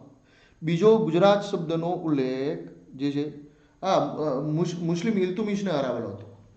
ધારાવર્ષે મુસ્લિમ શાસક રજિયા સુલતાનના પિતા ઇલ્તુમિશને હરાવેલો હતો ધારાવર્ષ રાજાએ. એનો ઉલ્લેખ જોવા મળે છે કે કેવી રીતના રાજા પરમાર રાજવી ધારાવર્ષ પરમારે ગુજરાત ઉપર ઇલ્તુમિશનું આક્રમણ થવાનું હતું અને કેવી રીતના ઇલ્તુમિશને ગુજરાત ઉપરનું આક્રમણ ખાડી અને ભગાડી મૂકે છે, આબુની ઘાટીના વિસ્તારની અંદર હરાવે છે. અને એ પરાક્રમની બાબત એટલે આબુરાસ, બરાબર. ઇલ્તુમિશને કેવી હરાવ્યો ને એની ઉલ્લેખ છે આની અંદર. ખાસ કરીને ઇલ્તુમિશની વધારે માહિતી મળે છે. ઇલ્તુમિશ રજિયા સુલતાનનો પિતા, અલ્તમસ પણ ઘણી પુસ્તકોમાં લખે છે એનું નામ, શમસુદ્દીન અલ્તમસ. અને એનો અને રાજા ધારાવર્ષના યુદ્ધની વાત છે. ધારાવર્ષ પરમાર અને એમના ભાઈ પાલનદેવના યુદ્ધની વાત છે આબુરાસ ગ્રંથમાં. ક્લિયર? હવે સોલંકી વાઘેલા કાળનો બીજો વારંવાર ગુજરાતનો ઉલ્લેખ, ગુજરાત શબ્દનો વારંવાર ઉલ્લેખ બીજે ક્યાં જોવા મળે છે તો કે કાનહડે પ્રબંધ. કાનહડે પ્રબંધની આપણે ઘણીવાર વાર્તા કરી છે, તેમ છતાં પણ આપણે થિયરીના ભાગરૂપે અત્યારે વાત કરી છે. આ કાનહડે પ્રબંધ જે છે એ પુસ્તકની રચના 1456માં જે છે પદ્મનાભે કરેલી હતી. આ પદ્મનાભે આ પુસ્તકની રચના જાલોરમાં રહીને કરી હતી. ક્યાં કરી હતી? જાલોર જે છે એ રાજસ્થાનના જાલોરમાં રહીને આ પુસ્તકની રચના એને કરેલી છે 1456માં. આ કાનહડે પ્રબંધની અંદરની શું વાત છે એની વાત આપણે કરીએ, બરાબર. આ કાનહડે પ્રબંધ જે છે એની અંદર શું બાબતો છે એની પણ આપણે નાની એવી વાત કરીએ, બરાબર. આ કાનહડે પ્રબંધ જે છે એની વાત કરી નાખીએ નાની એવી. કાનહડે પ્રબંધ જેની અંદર વારંવાર ગુજરાત શબ્દનો ઉલ્લેખ જોવા મળે છે, વારંવાર ગુજરાત શબ્દનો. આ કાનહડે પ્રબંધ પ્રબંધ જાલોરના રાજા કાનડદેવ સોનગ્રા ચૌહાણ ઉપર લખાયેલું છે. કાનડદેવ સોનગ્રા પૃથ્વીરાજ ચૌહાણના જ વંશજો હતા, એમના કાકાના વંશજો, અને એ લોકોનું જે છે એ જાલોર ઉપર શાસન હતું. આ કાનડદેવનો એક દીકરો વિરમદેવ. હવે આ ગ્રંથની અંદર શું વાત આવે છે કે સૌ પ્રથમ જ્યારે અલાઉદ્દીન ખિલજી ગુજરાત ઉપર આક્રમણ કરવા એના બે વ્યક્તિઓને મોકલે છે. આપણે અલાઉદ્દીન ખિલજી જે છે અખી કરશું, અલાઉદ્દીન ખિલજી એના બે વ્યક્તિઓને નુસરત ખાન નુખા અને ઉલુગ ખાન ઉખા આ બેને મોકલે છે કર્ણદેવ સોલંકી ઉપર આક્રમણ કરવા. કર્ણદેવ વાઘેલા ઉપર. બરાબર, આક્રમણ કરવા જાય છે ત્યારે આ લોકો દિલ્હીથી નીકળે છે અને દિલ્હીથી એ લોકોને જે છે જાલોરના રસ્તે ગુજરાતમાં પ્રવેશ કરવો હતો. આ પિતા પુત્રે ના પાડી દીધી કે ગુજરાત ઉપર આક્રમણ કરવા જવું હોય તો અમારા રાજ્યની અંદરથી જવું નહીં. બરાબર, અમારા રાજ્યમાંથી તમારે લોકોએ જવું નહીં. એટલે આ લોકોને બીક લાગી ગયા. બંને બાપ દીકરા સાથે ક્યાંક કંઈ કે ધરાર જશું અને યુદ્ધ થાય તો એ લોકોનો પ્રથમ ગોલ હતું ગુજરાત જીતવાનો. એટલે બંને લોકો મોડાસાના રસ્તે થઈ મેવાડથી મોડાસાના રસ્તે થઈ અને પાટણ ઉપર આક્રમણ કરી અને કર્ણદેવ વાઘેલાને હરાવી સોમનાથ મંદિરને લૂંટી ને એ લોકો હવે આમ જીતી ગયા હતા. એટલે આમ કોન્ફિડન્સમાં હતા. હવે કે જાલોરવાળા ના પાડી જોઈ કે એના ગામમાંથી વટાવવાની, કે પાડી દઈ કે આજ વખતે પાડી દઈ કે જાલોરવાળો નહીં કેમ. એટલે આ બંને ગુજરાત જીતી ગયા હતા. એટલે પૂરેપૂરા આમ કહેવાય ને જીતના ઓલા કહેવાય ને કોન્ફિડન્સમાં એ લોકો જાલોરના રસ્તે દિલ્હી જવાનું નક્કી કર્યા. અને એ સમયે એ સોમનાથ મંદિરને લૂંટી લીધું હતું. સોમનાથ મંદિરની જે શિવલિંગ હતી એ શિવલિંગના તળ કટકા કરીને આ લોકો લઈ જતા હતા દિલ્હી. આ બાબતની ખબર પડી કાનડદેવને. કાનડદેવે પોતાના દીકરા વિરમદેવના આગેવાની હેઠળ અલાઉદ્દીન ખિલજીના બે ખુખાર યોદ્ધાઓ કહેવાતા ઉલુગ ખાન અને નુસરત ખાન ડાબો અને જમણો હાથ ગણાતા અને અલાઉદ્દીન ખિલજીની સામે એ સમયે હારા રાજાઓ હથિયારો નાખી દેતા. આ વ્યક્તિને વિરમદેવ હરાવી દે છે. અને એવું કહેવાય છે કે આ ઉલુગ ખાન અને નુસરત ખાન હતો એમાં નુસરત ખાનને મારી નાખે છે યુદ્ધ મેદાનમાં. ના ઉલુગ ખાન જે કંઈ ગુજરાતમાં લૂંટ્યું હતું એ બધો સામાન છોડીને ભાગે છે દિલ્હી જઈ અને એને આખી ઘટના બાદશાહ સુલતાન અલાઉદ્દીન ખિલજીને કહે છે કે બાદશાહ આ નાના અમથા જાલોરના વિરમદેવે આપની આખી સેનાને વાટ લગાવી દીધી, કે ધૂળ ચડતી કરી દીધી, વાર્તા કરે. અને આ દરમિયાન આ બધી જે છે એ વીરતાની વાત અલાઉદ્દીન ખિલજીની દીકરી ફિરોઝાબેન સાંભળી જાય છે. ફિરોઝા આખી વાર્તા સાંભળી જાય. ઓહો, ફિરોઝા મનોમન થાય કે પૈણું કોને પૈણું તો કે વિરમદેવને પૈણું. પૈણું તો કોને પૈણું તો કે આ વિરમદેવ હારે. એટલે એ જેવી આ વાર્તા સાંભળે છે, ઉલુગ ખાન જેવો યોદ્ધા પણ જો જેની સામે આમ થરથર કાપી ગયો હોય તો એ નબળો યોદ્ધા ન હોય. અને એ પણ પાછો નાના એવા રાજ્યનો થોડી એવી સેનાથી અવડી મોટી દિલ્હી સલ્તનતને જો એના સેનાપતિને જો એની સામે ડર લાગી જતો હોય એ યોદ્ધાથી. આ વાત સાંભળી ગઈ ફિરોઝાએ નક્કી કર્યું એકની એક છોકરી બાપની એકની પાપા કી પ્યારી, પાપા કી લાડલી, બરાબર, પાપા કી પરી સાંભળી ગઈ આ શબ્દ. એટલે એને જઈને પપ્પાને કીધું, પપ્પા આપણે પૈણીએ તો આ વિરમદેવ હારે જ લગ્ન કરવા.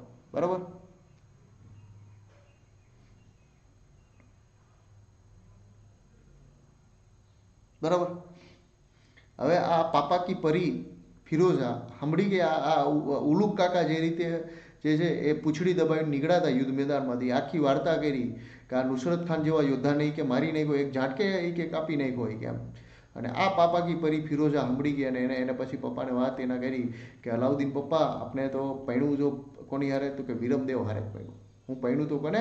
વિરમદેવ. એટલે અલાઉદ્દીન ખિલજીને પણ થયું કે આવા યોદ્ધાને પોતાનો ટેકેદાર, પોતાનો સંબંધી બનાવી લઈ તો પછી આગળ જતા ભારત ઉપર શાસન સ્થાપવું પણ ઈઝી પડે. બરાબર. અને આગળ જતા એનો વારસદાર બનાવવામાં પણ ઈઝી રહે. બરાબર. મુસ્લિમ સત્તાને ભારતમાં ફેલાવી ઈઝી રહે. અલાઉદ્દીન ખિલજી. ક્લિયર. એટલે આ પાપા કી પરીનું માગવું અહીંયા વિરમદેવ હારે મૂકવામાં આવ્યું. અલાઉદ્દીન ખિલજીએ ઓફર મૂક્યા વિરમદેવને કે ભાઈ તને આખું ગુજરાત આપીશ, જાલોર સુરક્ષિત રહે, અને બીજું ખૂબ મોટે પાયે ભેટ સોગાદો મોકલી કે ગુજરાત ઉપર જે અમારો કબજો થઈ ગયો છે એ ગુજરાત તમને આપી દઈશું, તમારા રાજ્ય ઉપર કોઈ દી અમે આક્રમણ નહીં કરી. મોટી ભેટ સોગાદો મોકલી અને સાથે આનું માગવું મોકલ્યું. બરાબર. આ જે છે એ ફિરોઝાબેનનું માગું અહીંયા મોકલું વિરમદેવવાળા. રાજ દરબારની અંદર ભરેલો રાજ દરબાર હતો. કાનડદેવ ઝાલોરની રાજગાદી પર બેઠેલા હતા અને આ એનો દુર્ગ છે. જો આપણે પાછળ આ છે ને ઝાલોરનો દુર્ગ છે. કાનડે પ્રબંધની અંદર જે છે ને આ ઝાલોરનો દુર્ગ છે. ઓલો માણસ આવે અલાઉદ્દીન ખિલજીનો અને રાજ દરબારમાં જઈને કહે છે, કાનડભાઈ તમારા દીકરાનું માગું અમારા જે છે સુલતાન અલાઉદ્દીન ખિલજીની ફિરોઝા માટે આવ્યું છે. ઓના જેવું તમારે ત્યાં જે અદાણીની કોઈ દીકરી હોય ને એનું માગું આવી જાય તો તમે કેવા ઉછળવા માંડો ને. બસ આ એના જેવી વાત હતી.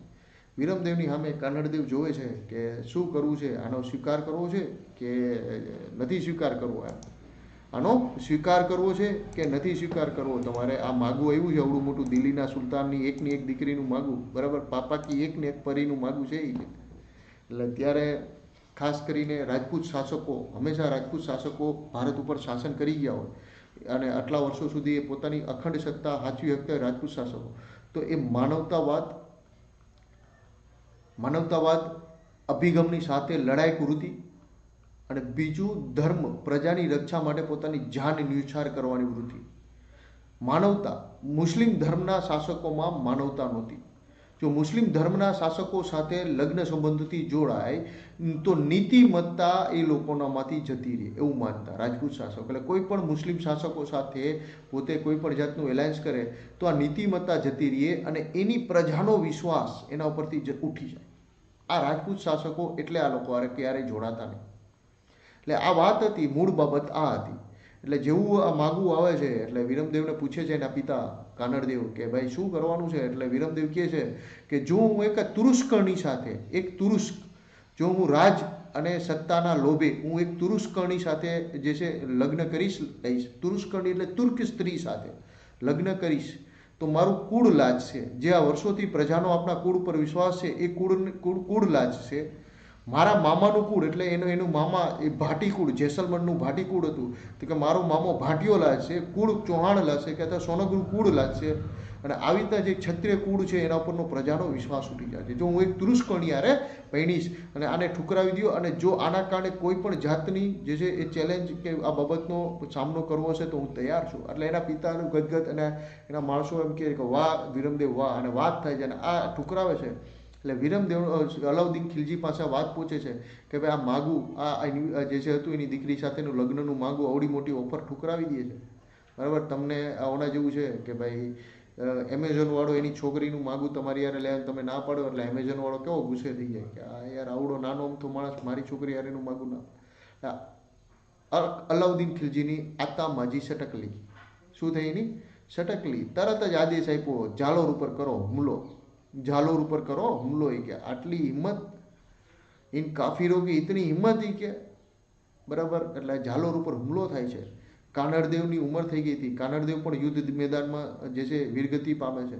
એમના પુત્ર જે છે એ વિરમદેવ પણ વીરગતિ પામે છે યુદ્ધ મેદાનની અંદર આ લોકોની સામે યુદ્ધ કરતા કરતા. અને એ જ દરમિયાન ફિરોઝાને પણ ખબર પડે છે. એટલે ફિરોઝા પણ યુદ્ધ મેદાનમાં પહોંચે છે દિલ્હીથી. અને ફિરોઝા એના માણસોને કહે છે કે ભાઈ આપના માણસોને કહેજો કોઈ પણ વ્યક્તિ વિરમદેવને મારે નહીં, વિરમદેવની હત્યા ન કરે. રાજકુમારી શહેજાદી ફિરોઝાનો આદેશ છે, બરાબર. પરંતુ આ આદેશ ફિરોઝાનો વ્યક્તિ એની દાસી આ આદેશ એના અલાઉદ્દીનના સૈનિકો સુધી પહોંચાડે એ પહેલાં જ એના સૈનિકોએ વિરમદેવને મારી અને એનું ડોકું હતું એ કાપી નાખેલું. અંતમાં પેલી દાસી છે એ વિરમદેવની ડોક છે એનું ડોકું કાપી અને જે છે એ ફિરોઝા દિલ્હીમાં જ હતી સોરી એની દાસીને મોકલે છે કે ભાઈ એના સૈનિકોને કહે કે વિરમદેવને ન મારે, યુદ્ધ મેદાનમાં મારી નાખે. દાસીના હાથમાં માત્ર ડોકું આવે છે વિરમદેવનું. એની દાસી આ ડોકું લઈ અને જે છે એ દિલ્હી પહોંચે છે અને દિલ્હી પહોંચી અને એવું કહેવાય છે કે ફિરોઝની સામે આ ડોકું રાખે છે. અને એવું આ માઇથોલોજી છે, એવું પોસિબલ ન હોય કે છેક ઝાલોરથી દિલ્હી સુધી એક ડોકું એ છે મૂવ કરી દે. એવું કહેવાય છે કે આ થોડીક કવિની કલ્પનાનો થોડોક અતિશયોક્તિ કહેવાય કે ડોકું પણ ફરી જાય. ફિરોઝા ડોકું જો ને તો વિરમદેવનું ડોકું પણ ફરી જાય. ને અંતમાં હકીકત છે કે ફિરોઝા પોતે પણ જે છે એ વિરમદેવની પાછળ, વિરમદેવને એટલો પ્રેમ કરતી હતી આ છોકરી કે એની પાછળ એ સતી થઈ જાય છે. યમુના નદીમાં કૂદી અને આત્મહત્યા કરી લે. યમુના નદીમાં કૂદી અને આત્મહત્યા કરે. હવે આ શબ્દ વારંવાર આવતો ગુજરાત, આપણે મૂળ વાત ભૂલી ગયા. ક્યાં હતા? ગુજરાત. આ ગુજરાત શબ્દનો ઉલ્લેખ ક્યાં આવતો હતો કે વારંવાર શબ્દ ઓલો જે હતો ને ગુજરાત ગુજરાત ગુજરાત, તને ગુજરાત આપી દઈશ આખું, બરાબર, આ ગુજરાત શબ્દનો ઉલ્લેખ અહીંયા આવતો. આ કાનડે પ્રબંધની અંદર વારંવાર મિત્રો આ શબ્દનો ઉલ્લેખ આવતો હતો, ગુજરાત શબ્દ. કયો આવતો હતો? ગુજરાત શબ્દનો વારંવાર ઉલ્લેખ આવતો હતો. અને એને કારણે કાનડે પ્રબંધની અંદર સૌપ્રથમ સ્પષ્ટ ભાષામાં વારંવાર ઉલ્લેખ જોવા મળે. ગુજરાત શબ્દનો ખાલી પહેલો ઉલ્લેખ આબુરસમાં જોવા મળે, જે પાલનપુત્રે લખેલું હતું. આબુના રાજા ધારાવર્ષ પરમાર ઇલ્તુમિશના વચ્ચેના યુદ્ધનું વર્ણન છે, અને ધારાવર્ષની જે છે એ વખાણની બાબત છે. અને આગળ જતા કાનડે પ્રબંધમાં વારંવાર શબ્દોનો ઉલ્લેખ આવે છે, જે પદ્મનાભે લખેલો હતો. બરાબર, ક્લિયર? સમજાઈ ગયું? ગુજરાત ક્લિયર? આ ગુજરાત સમજાઈ ગયું? તમને ક્યાંથી ક્યાં બધાએ લઈ ગયો છું, ક્યાંથી ક્યાં આપણે વાત કરીએ છીએ અત્યારે ગુજરાત શબ્દની. આપણે ગુજરાત શબ્દની વાત કરી છે, આપણે આ બધા બાબતો જોઈ લીધી. અહીંયા સુધી વાત થઈ ગુજરાત કેવી રીતના આવ્યું એની વાત. બરાબર, ગુજરાત શબ્દ કેવી રીતના આવ્યું એની વાત કરી આપણે.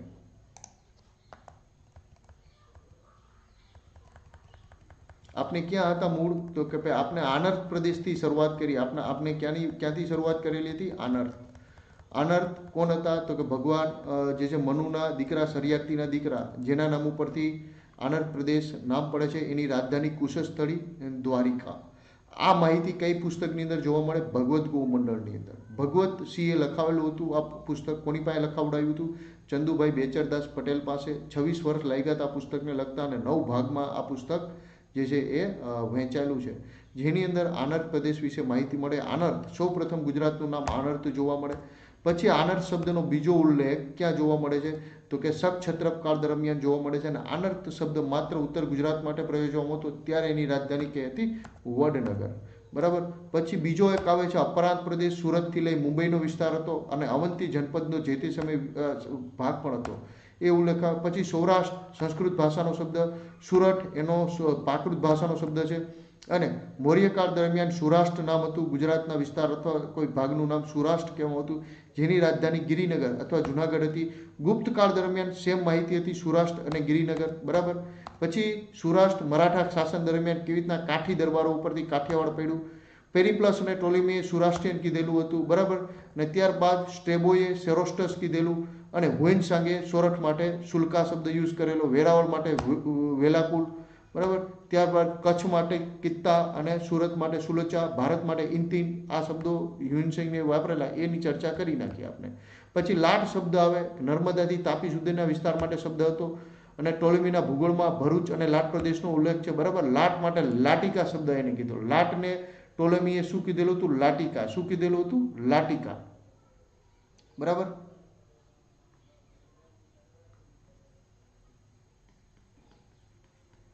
લાટિકા કીધેલું હતું ટોલેમીએ એની પુસ્તકની અંદર. ભરૂચ માટે જે છે એ બારીગાઝા, અને લાટ માટે લાટિકા. બરાબર. અલબરુનીએ મહી નદીને મહિન્દ્રી, ટોલેમીએ મોફીસા નદી કીધેલી, એની ચર્ચા કરી આપણે. મૈત્રક કાળ દરમિયાન આખા ગુજરાત માટે લાટ શબ્દ હતો, અને રાજધાની વલભી હતી, અને અંતિમ સમયમાં માત્ર દક્ષિણ ગુજરાત માટે પ્રયોજ્ય હતું, એની વાત કરી. ગુર્જર પ્રતિહાર રાજવંશ ઉપરથી ગુજરાત શબ્દ કેવી રીતના આવે? ગુર્જર કોણ હતા? પ્રતિહારો કોણ હતા? કેવી રીતના આ શબ્દ ગુર્જર પ્રતિહાર બને છે? સોમનાથ મંદિરનું જે છે ફરીથી રિનોવેટ અથવા ફરીથી બનાવવાનું કામ નાગ ભટ્ટ બીજો કરે, એની ચર્ચા કરી. પછી આપણે વાત કરી કે ગુજરાત શબ્દ કેવી રીતના બને છે, અને સોલંકી કાળ દરમિયાન ગુર્જરત્રામાંથી કેવી રીતના ગુજરાત શબ્દ બને છે એની વાત. આબુરાસની વાત કરી. ધારાવર્ષ પરમાર ઇલ્તુમિશની વાત કરી. પાલનપુત્રે લખેલો આબુરાસ. અને ત્યાર પછી આપણે જે છે એ કાનડે પ્રબંધ જે છે પદ્મનાભે લખેલું, એ કાનડે પ્રબંધમાં શું વાત છે? ગુજરાત શબ્દ કેમ ત્યાં વારંવાર આવે છે? કારણ કે ઓલો અલાઉદ્દીન ખિલજીનું આક્રમણ, અલાઉદ્દીન ખિલજી કાનડદેવને ગુજરાત દેવાની વાત કરે છે, એના દીકરાના સંબંધ જો એની દીકરી સાથે કરે, તો ત્યાં વારંવાર આ કાનડ પ્રબંધમાં ગુજરાત શબ્દનો ઉલ્લેખ આવે છે. બરાબર. અને સોલંકી કાળ દરમિયાન કેવી રીતના જે છે મૂળા સોલંકીના સમયમાં ગુર્જર અત્રા કહેવાતું, અને આગળ જતા કેવી રીતના ગુજરાત થાય છે એનો આપણે ઉલ્લેખ ગુજરાત શબ્દ કર્યો. હવે આપણે અલગ અલગ ગુજરાતના અલગ અલગ શહેરોના પૌરાણિક નામોની ચર્ચા કરીશું. બરાબર. ક્લિયર? અહીંયા સુધી મિત્રો સમજાઈ ગયું તમને લોકોને? મને ફર્સ્ટ ફટાફટ કહો, પછી આપણે ગુજરાતના અલગ અલગ સિટી માટે જે છે એ તમને જૂના નામોની ચર્ચા કરીએ.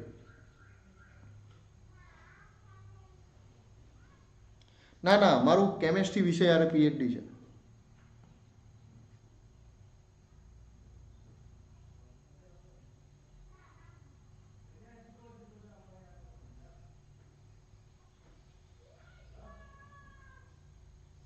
ફટાફટ કોમેન્ટ કરજો.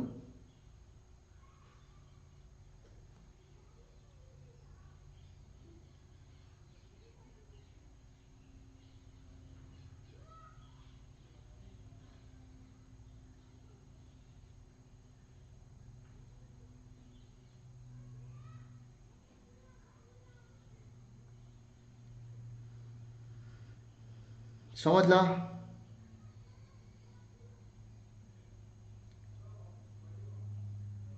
હા 100% ભાઈ, ઘણા દિવસો પછી આવ્યો છું અને મસ્ત સ્લાઇડો અપડેટ હારે આવ્યું છું, ઘણું બધું નવું કન્ટેન્ટ લઈને આવ્યો છું. અને મેક્ઝિમમ બધા લોકો લેક્ચરની લિંકને લાઈક મારી દેજો. આના પછીનો આપણો લેક્ચર છે ને એ 6:30 વાગ્યાનો, સોરી જે છે એ 6:30 લેક્ચર છે. એમાં પણ આપણે ગુજરાતનો ઇતિહાસ જ ભણાવવાનો, 6:30 થી 8:30. બરાબર? એમાં પણ આપણો સેમ લેક્ચર છે, 6:30 થી 8:30. આ જ પ્લેટફોર્મ પર સમાનપણે લેક્ચર છે. એટલે તમારે કન્ટિન્યુ સમજવાનું. વચ્ચે તમને આ લેક્ચર પછી બીજી લિંક મોકલીશ, એ લિંક ઉપર ફરીથી બધાએ આવી જવાનું છે.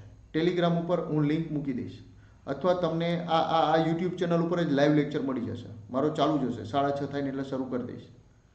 બરાબર?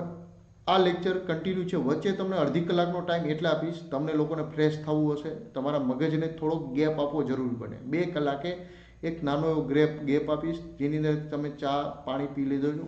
બરાબર? એટલે તમે ફ્રેશ થઈ જાઓ. એટલે તમે લોકો ભાગી ન જતા આ લેક્ચર પછી, તમને નીચે વચ્ચે ગેપ આપું છું. બરાબર? એટલું સમજી અને ફરીથી આવવાનું રહેશે.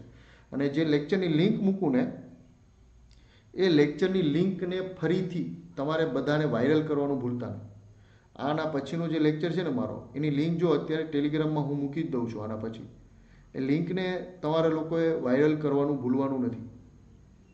તમે લોકો એને વાયરલ કરી નાખજો.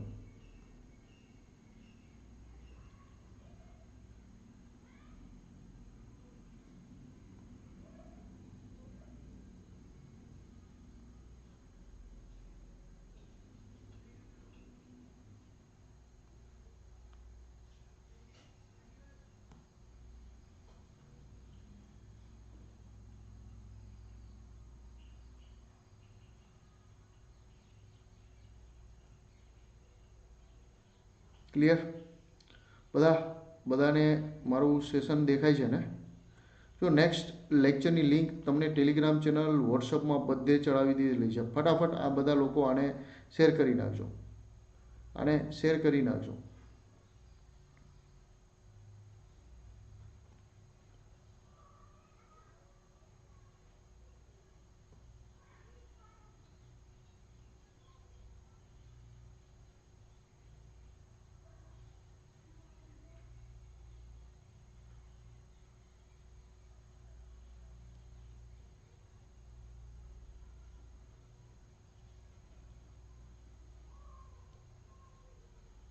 ઓકે, આપણે આગળ હવે શબ્દોની ચર્ચા કરીએ કે ભાઈ કયા વિસ્તાર માટે કયો શબ્દ વપરાયેલો છે.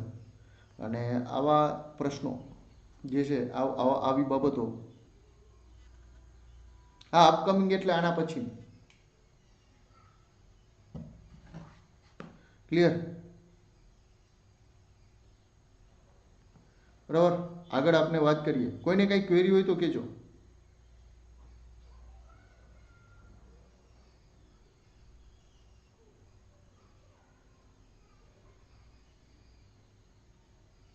ઓકે, હવે છે ને આપણે નેક્સ્ટ જોઈએ. કોઈને કંઈ ક્વેરી, કંઈ પ્રશ્નો હોય તો ફટાફટ કહો, નકર આપણે આગળ વધીએ.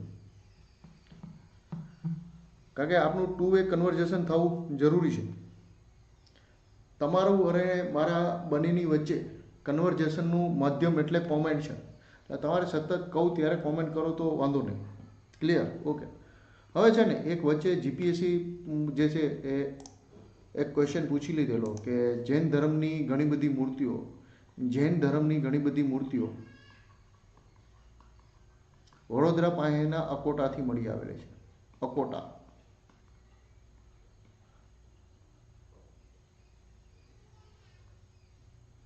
એનું નામ જે તે સમયે અર્કપદ્રક નામ હતું. બરાબર, અર્કપદ્રક આવું નામ હતું. આ જે છે ને એકાદી વાર પ્રશ્ન આવો પૂછાઈ ગયેલો છે. જીપીએસસી પૂછે, ગૌણ સેવા પહેલેથી પૂછતું જ હતું. બરાબર. હવે નેટવર્કનો ઇસ્યુ ક્યારેય નહીં આવે, આપને એ ઇસ્યુ સોલ્વ થઈ ગયો છે. એટલે જીપીએસસી પણ આવા પ્રશ્નો પૂછી લે છે. અને ગૌણ સેવા એઝ યુઝ્યુઅલ પૂછે જ છે કે ભાઈ પૌરાણિક નામ કયા હતા. તો જેની અંદર પહેલો શબ્દ આવે છે કચ્છ.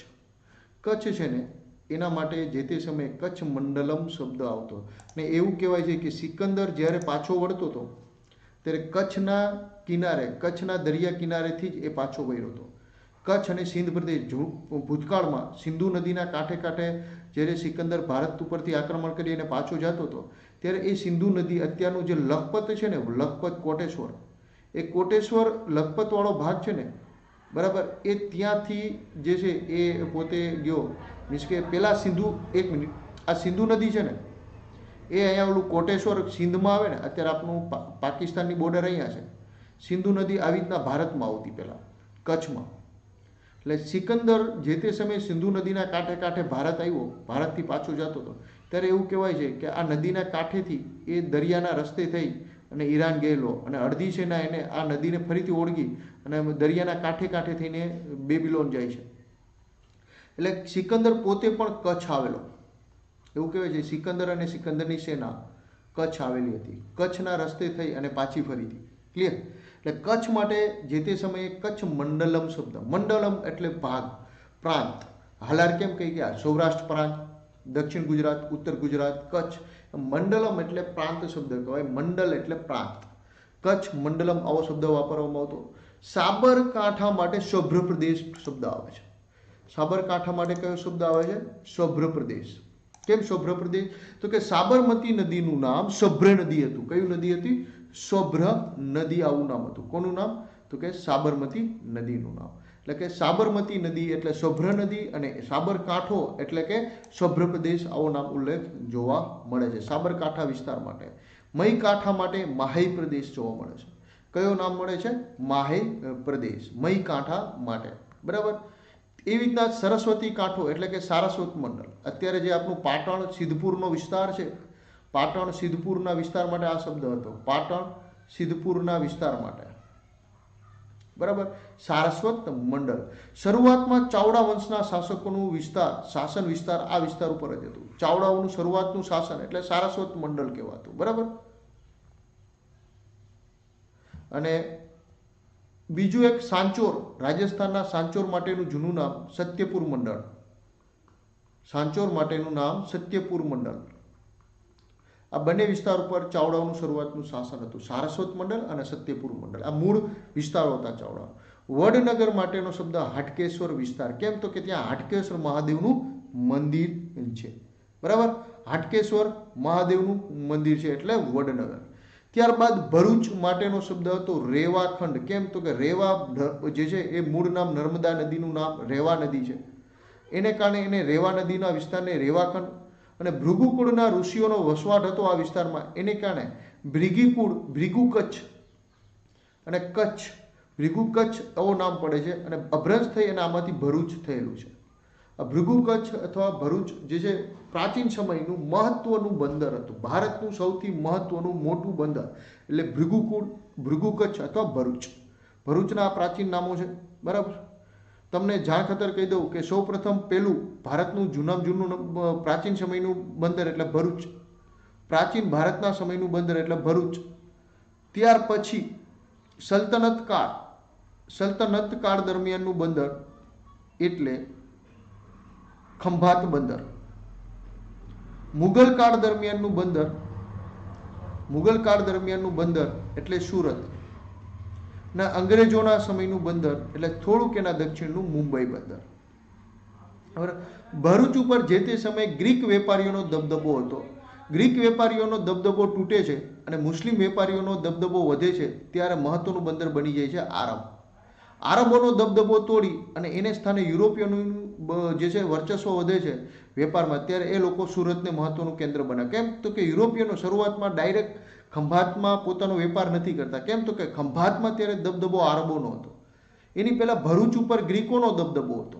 એટલે આરબો પણ ભારતમાં વેપાર કરવા આવે છે ત્યારે એ લોકો ભરૂચને સ્થાને ખંભાતની પસંદગી કરે. જો ભરૂચમાં ડાયરેક્ટ વેપાર કરવા જાય તો ગ્રીકો એને વેપાર ન કરવા દે, એટલે એ લોકો ખંભાતને પસંદગી કરે છે. ખંભાતને આગળ જતાં આરબો ગ્રીકોનું વર્ચસ્વ તોડી અને પોતે ખંભાતને મુખ્ય કેન્દ્ર બનાવી દે છે. એવી રીતના જ આરબોની હારે શરૂઆતમાં યુરોપિયનો એની હારે ટક્કર લેવા ન માંગતા, એટલે સુરતમાં પોતાની સત્તા ન્યા વેપાર કરે છે.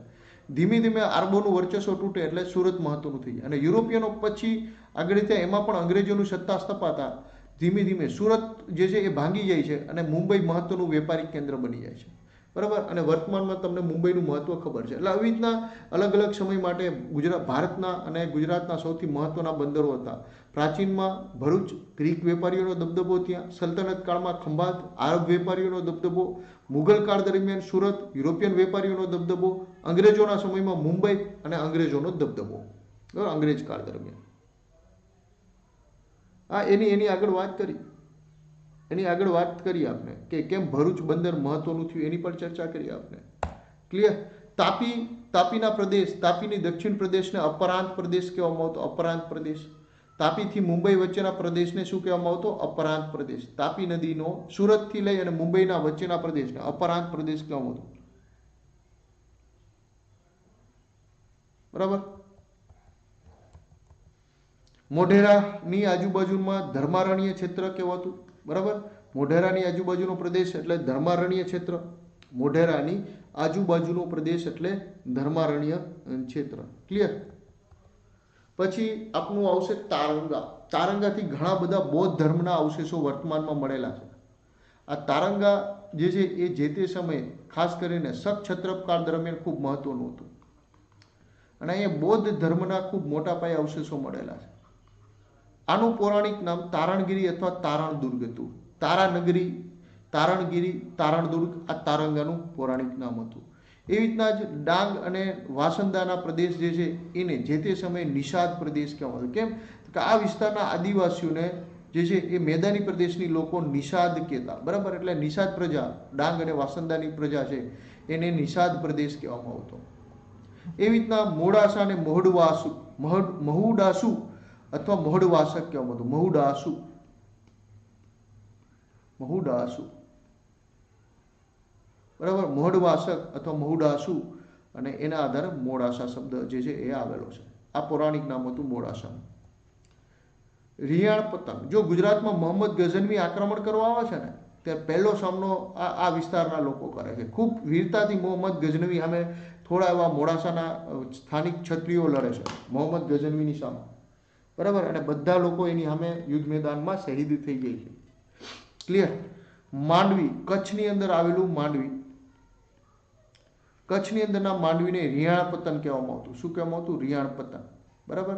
રિયાણ પતન પ્રાચીનમાં. અને આ માંડવી બંદરની સ્થાપના 1545માં ખેંગાર પહેલાએ કરેલી હતી. વર્તમાનમાં જે જગ્યાએ માંડવી બંદર છે એ માંડવી બંદરની સ્થાપના 1545માં રાવ ખેંગાર પહેલાએ કરેલી.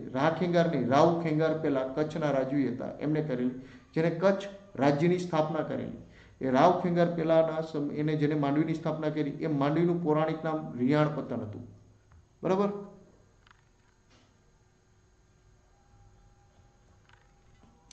પાલીતાણાની વાત કરીએ થોડીક. પાલીતાણાની વાત કરીએ. પાદલિપ્તપુર હતું. આ પાલીતાણા જેનું મૂળ નામ પાદલિપ્તપુર હતું એ પાલીતાણા શબ્દ જે છે એ પાદલિપ્ત શબ્દ પાદલિપ્તા ઉપરથી આવેલો. પાદલિપ્તાચાર્ય. આ પાદલિપ્તાચાર્ય જૈન ધર્મના જે છે એ સાધુ હતા. જૈન સાધુ પાદલિપ્તાચાર્ય ઉપરથી પાદલિપ્તપુર અને પાલીતાણાની સ્થાપના થઈ. આ પાદલિપ્તાચાર્યની જે છે એ જેના નામ ઉપર પાલીતાણા પડ્યું ને આ પાલીતાણા વસાવનાર પોતાના ગુરુ પાલીતાણા જે છે એનું મૂળ નામ પાદલિપ્તપુર. કોના નામ ઉપરથી પડ્યું? પાદલિપ્તાચાર્ય. અને આ પાલીતાણા વસાવનાર વ્યક્તિ એટલે નાગા અર્જુન. આ નાગા અર્જુન પોતાના ગુરુના નામ ઉપરથી આ સિટી વસાવે છે. આ નાગા અર્જુન કોણ હતા? તો કે જેઠવા વંશના રાજકુંવર હતા. કે પોરબંદરનો જેઠવા વંશ છે એ શરૂઆતમાં ઢાક ખાતે એનું રાજધાની હતી અને ઢાકના રાજાના દીકરા હતા. જે આગળ જતા એમને રાજકાજમાં ઇન્ટરેસ્ટ નહોતો. ધર્મ, આધ્યાત્મિક અને જે છે એ આયુર્વેદની અંદર ખૂબ એને ઇન્ટરેસ્ટ હતો. એટલે એ જ્યારે જૈન સાધુ પોતાના જીવનના ઘણા બધા રહસ્યો સમજવા માટે આમના શિષ્ય બને અને આગળ જતાં પોતે જૈન ધર્મ સ્વીકારી લે છે અને પાદલિપ્તા એના ગુરુના મૃત્યુ પછી એના નામ ઉપર પાદલિપ્તપુર પાલિતાણા વસાવે. આગળ જતાં આ જ જે છે એ નાગાર્જુન એવું કહેવાય છે કે વધુ અભ્યાસ અર્થેથી નાલંદા જાય છે. આગળ જતાં નાલંદાના પ્રખ્યાત જે છે સ્કોલર તરીકે પ્રસિદ્ધ પણ પામે છે નાગાર્જુન. એ નાગાર્જુન જેઠવા મૂળ જે છે એ ગુજરાતના સૌરાષ્ટ્રના હતા, નાગાર્જુન જેઠવા. બરાબર. અને આમને બૌદ્ધ ધર્મ પણ આગળ જતાં સ્વીકાર્યો. જૈન ધર્મ પહેલાં હિન્દુ હતા, એમાંથી જૈન થયા. પહેલાં હિન્દુ હતા, એમાંથી જૈન ધર્મ સ્વીકાર્યો, એમાંથી આગળ જતાં બૌદ્ધ ધર્મ. એટલે જ આ નાગાર્જુન જે છે એમની જે મૂળ ગામ છે ઢાંક, એ ઢાંક ગામ બૌદ્ધ ધર્મ અને ઢાંકની ગુફાઓ કહેવાય છે. બૌદ્ધ અને જૈન ધર્મની ગુફાઓ જોવા મળે છે. ઢાંક ઉપલેટા તાલુકાની અંદર રાજકોટની અંદર આવેલું છે. ઉપલેટા તાલુકો, રાજકોટ જિલ્લો ને ઢાંક ગામે બૌદ્ધ અને જૈન ધર્મની ગુફાઓ આવેલી છે. આ ઢાંક ગામના રાજકુમાર નાગાર્જુન જેઠવા, જેને પોતાના ગુરુ પાદલિપ્તાચાર્યની યાદમાં પાદલિપ્તપુર વસાવ્યું, જે હાલમાં પાલિતાણા તરીકે ઓળખાય. આ પ્રસિદ્ધ નાગાર્જુન એટલે આ વ્યક્તિ. ક્લિયર? આ માંડવી, આ ડન. માંડવી એટલે એક્ઝેક્ટ, માંડવી એટલે કર થાય, જકાત કર. જકાત કરને જ માંડવી શબ્દ વાપરવામાં આવતો. એટલે જે છે એ માંડવી માટેનો શબ્દ જ એ થાય મિત્ર, જકાત નાખવું. ડન. ક્લિયર? 862 મંદિરો આવેલા છે પાલિતાણામાં. જૈન ધર્મનું મહત્વનું જે છે કેન્દ્ર પણ છે. ક્લિયર? હવે છે બીજો એક શબ્દ આવશે અકુરેશ્વર, એટલે આપનું અંકલેશ્વર. બરાબર. અહીંયા ચૌહાણ વંશનું શાસન હતું. જે તે સમયે અનુમૈત્રક કાળ દરમિયાન અહીંયા ચૌહાણ વંશનું શાસન હતું અંકલેશ્વર પર. બીજું હસ્તવપ્ર, હાથપ, અત્યારે ભાવનગર જિલ્લાની અંદર આવેલું છે. કાચબા ઉછેર કેન્દ્ર છે. હાથપ ગામ છે, પાલિતાણા તાલુકાની અંદર આવેલું હાથપ ગામ હસ્તવપ્ર તરીકે ઓળખાય છે. અને કાચબા ઉછેર કેન્દ્ર અહીંયા આવેલું છે. કાચબા ઉછેર કેન્દ્ર એ પણ મહત્વનું કેન્દ્ર હતું જે છે પ્રાચીન સમયમાં ગામ. પ્રભાસ પાટણનું નામ દેવપતન હતું. પ્રભાસ પાટણ જે અત્યારનું સોમનાથ છે એનું મૂળ નામ, સોમનાથનું મૂળ નામ પ્રભાસ પાટણ, અને એને પ્રાચીન સમયમાં દેવપટન કહેવામાં આવતું હતું. બરાબર. આલેચ ડુંગર, ડન. ઢાંકવાળો. પછીનો બીજો શબ્દ આવશે સિદ્ધપુર, મૂળ નામ શ્રીસ્થળ. અને આ શ્રીસ્થળ જે છે એને આગળ જતા સિદ્ધપુર સિદ્ધરાજ જયસિંહના નામ ઉપર પડે છે. ક્લિયર? નાગસારિકા જે છે એ નવસારી માટેનો શબ્દ છે. નવસારીને નાગસારિકા કહેવામાં આવતું. જે તે સમયે ચાલુક્ય વંશનું શાસન હતું. અહીંયાનો સૌથી પ્રસિદ્ધ રાજા અવનીશરાય પુલકેશી બીજો, અવનીશરાય પુલકેશી અહીંનો સ્થાનિક રાજા હતો, ચાલુક્ય વંશનો રાજા હતો, જેને આરબોને હરાવી અને ગુજરાત ઉપરથી આક્રમણ જે છે ભગાડી મૂક્યા હતા. આરબોને ભગાડી દીધેલા. બરાબર. અવનીશરાય પુલકેશી અહીંનો રાજા. નવસારી અથવા નાગસારિકા. વાસુદેવપુર, મૂળ નામ વાસંદા. બરાબર. વાસુદેવસિંહ ચાલુક્યએ વસાવેલું હતું. કોને વસાવ્યું હતું? વાસુદેવસિંહ ચાલુક્ય જે છે એ દક્ષિણના કલ્યાણીના ચાલુક્ય વંશથી સંબંધ રાખતા હતા. એ વાસુદેવસિંહ વાસુદેવપુર, અને જે વર્તમાનમાં કયા નામ ઓળખાય છે? વાસંદા તરીકે. મધુમતી, બરાબર, એટલે કે મહુવા. બરાબર. મધુમતી એટલે ગુજરાત સૌરાષ્ટ્રનું મહુવા. પ્રાચીન સમયમાં ખૂબ પ્રખ્યાત હતું. અને ગુજરાતનું પેરિસ, જો એક ઘણીવાર કન્ફ્યુઝન થાય છે બધાને, ઘણા બધા મિત્રોને, જો ગુજરાતનું પેરિસ કે ને, ગુજરાતનું પેરિસ તો મહુવા. તમને સૌરાષ્ટ્રનું પેરિસ કે ને, સૌરાષ્ટ્રનું પેરિસ તો જામનગર.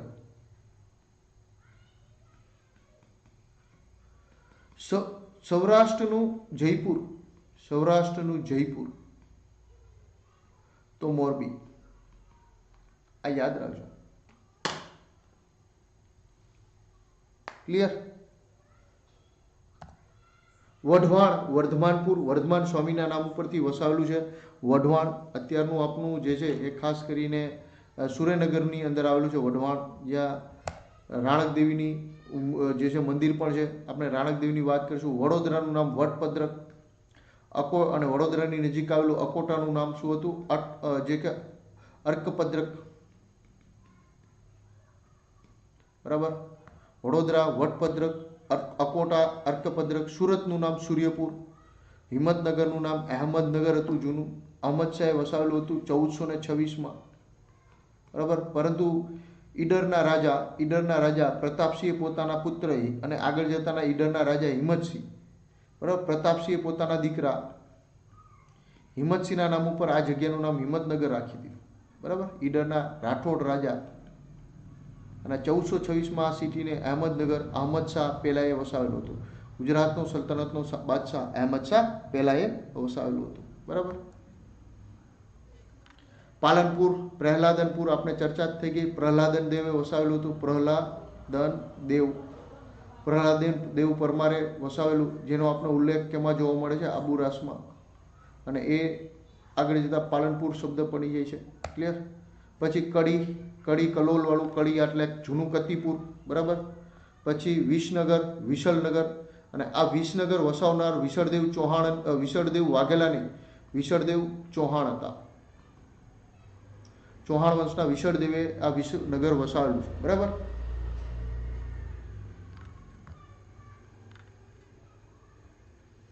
ખંભાત સ્તંભ તીર્થ કહેવામાં આવતું ખંભાતને, બરાબર. સ્તંભ તીર્થ.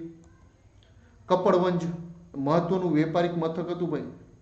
ખંભાતથી જે કાંઈ માલ લઈને આવતો ને એ કપડવંજ આવતો, અને કપડવંજથી બીજા વેપારીઓ એને બીજે જગ્યાએ એ કરપર્ણ વાણિજ્ય કહેવાતું. કરપર્ણ વાણિજ્ય કહેવામાં હતું. મહત્વનું વેપારિક કેન્દ્ર હતું આ. ખંભાત અને પાટણની વચ્ચે ખંભાત અને પાટણની વચ્ચેનું મહત્વનું વેપારી. ખંભાત અથવા ભરૂચ અને પાટણથી જાઓ ને તો વચ્ચેનું આ સ્ટોપ સેન્ટર હતું, બરાબર. ખેડા એટલે ખેટક, બરાબર. ડભોઈ એટલે દર્ભવતી, ડભોઈનું જૂનું નામ દર્ભવતી. હા, પાટણનું નામ અણહિલપુર પાટણ, બરાબર. અણહિલપુર પટન, મૂળ નામ અણહિલપુર પટણ હતું. પાટણનું નામ અણહિલપુર પટણ. ક્લિયર, બરાબર. ત્યારબાદ તાલધ્વજપુરી, તળાજા ભાવનગરની અંદર આવેલું તાલધ્વજપુરી. એવી રીતના મયુરધ્વજપુરી એટલે મોરબીને મયુરધ્વજપુરી કહેવામાં આવતું. તાલધ્વજપુરી એટલે તળાજા, બરાબર. અમરેલીને શું કહેવામાં આવતું? અમરેલી સૌરાષ્ટ્રની અંદર આવેલું, એનું જે તે નામે અમરાવતી, બરાબર. વડનગરને જે તે સમયે જે વડપુર, ચમત્કારપુર અને વડનગર રાજધાનીઓથી આનંદપુર, બરાબર, આવા નામ હતા. ક્લિયર. ડાકોરને ડંકપુર, ડાકોરનું જૂનું નામ ડંકપુર, બરાબર. ડાકોરનું નામ ડંકપુર.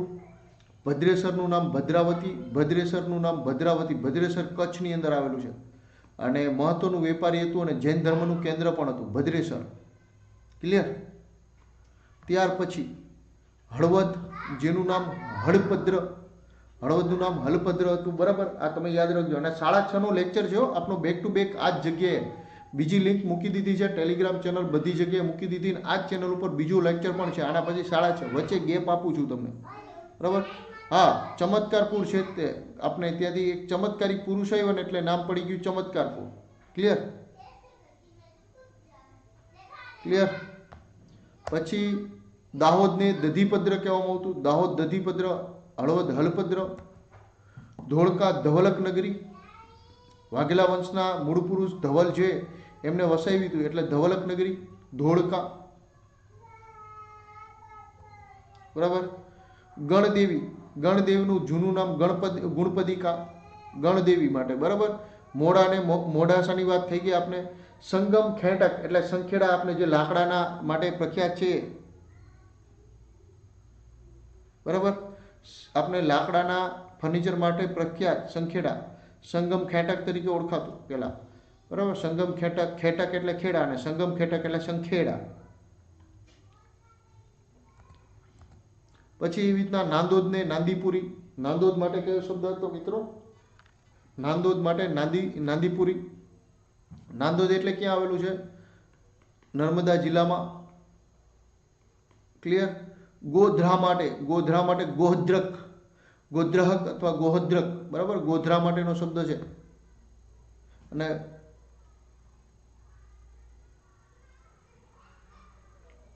ક્લિયર. બોરસદ માટે બદ્દર સિદ્ધિ, બોરસદ માટેનો શબ્દ છે બદ્દર સિદ્ધિ, બરાબર. આ તમારે યાદ રાખવાના. બાકી તો ભાઈ હજી ઘણા છે. જુનાગઢને ખેંગારગઢ પણ કહેવાતું, ખેંગારગઢ. જૂનુગઢ, જુનાગઢ માટે જુનાગઢ ને જૂનુગઢ પણ કહેતા, ખેંગારગઢ, જૂનુગઢ, બરાબર. ગિરિનગર, આ બધા જુનાગઢના જૂના ઘણા નામ છે. એ રીતના જામનગરનું જૂનું નામ નવાનગર, નવાનગર. રાજકોટનું એક સમયે વચ્ચેના સમયમાં માસુમાબાદ પણ નામ હતું, માસુમાબાદ, કારણ કે ત્યાં બહુ માસૂમ લોકો રહીએ ને એટલે માસુમાબાદ કહેવાતું. જામનગરનું વચ્ચેનો ઇસ્લામનગર પણ હતું. ક્લિયર.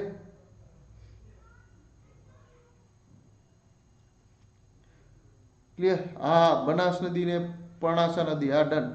બનાસ નદી માટે જે છે પરણાસા નદી પણ હતું, આ ડન ભાઈ, પરણાસા. ક્લિયર. એનું પૌરાણિક નામ પરણાસા. ક્લિયર, બરાબર. રાજકોટ આવી ગયું, જામનગર આવી ગયું, ભાવનગર તો તમને ખબર ગોહિલવાડ એટલે અત્યારનો ભાવનગરનો વિસ્તાર. ગોહિલવાડ એટલે અત્યારનો ભાવનગરનો વિસ્તાર અને થોડું ઘણું અમરેલીનો વિસ્તાર. ઝાલાવાડ એટલે અત્યારનો સુરેન્દ્રનગર જિલ્લો. હાલાર એટલે અત્યારનો જામનગર અને રાજકોટ મોરબીનો વિસ્તાર. જામનગર, મોરબી, રાજકોટ અને દેવભૂમિ દ્વારકાનો વિસ્તાર એટલે હાલાર, બરાબર. હા, સૂર્યપુત્રી અને એના ઉપરથી સૂર્યપુર એટલે સુરત, અને સૂર્યપુત્રી ઉપરથી સૂર્યપુર અને સૂર્યપુર ઉપરથી સુરત. ક્લિયર. હા, વલરખંડ, ડન ડન. વલસાડ, હજી તો જેટલા નામ કરીએ એટલા ઓછા. વલસાડ માટે ડન, પરફેક્ટ છે. વલરખંડ,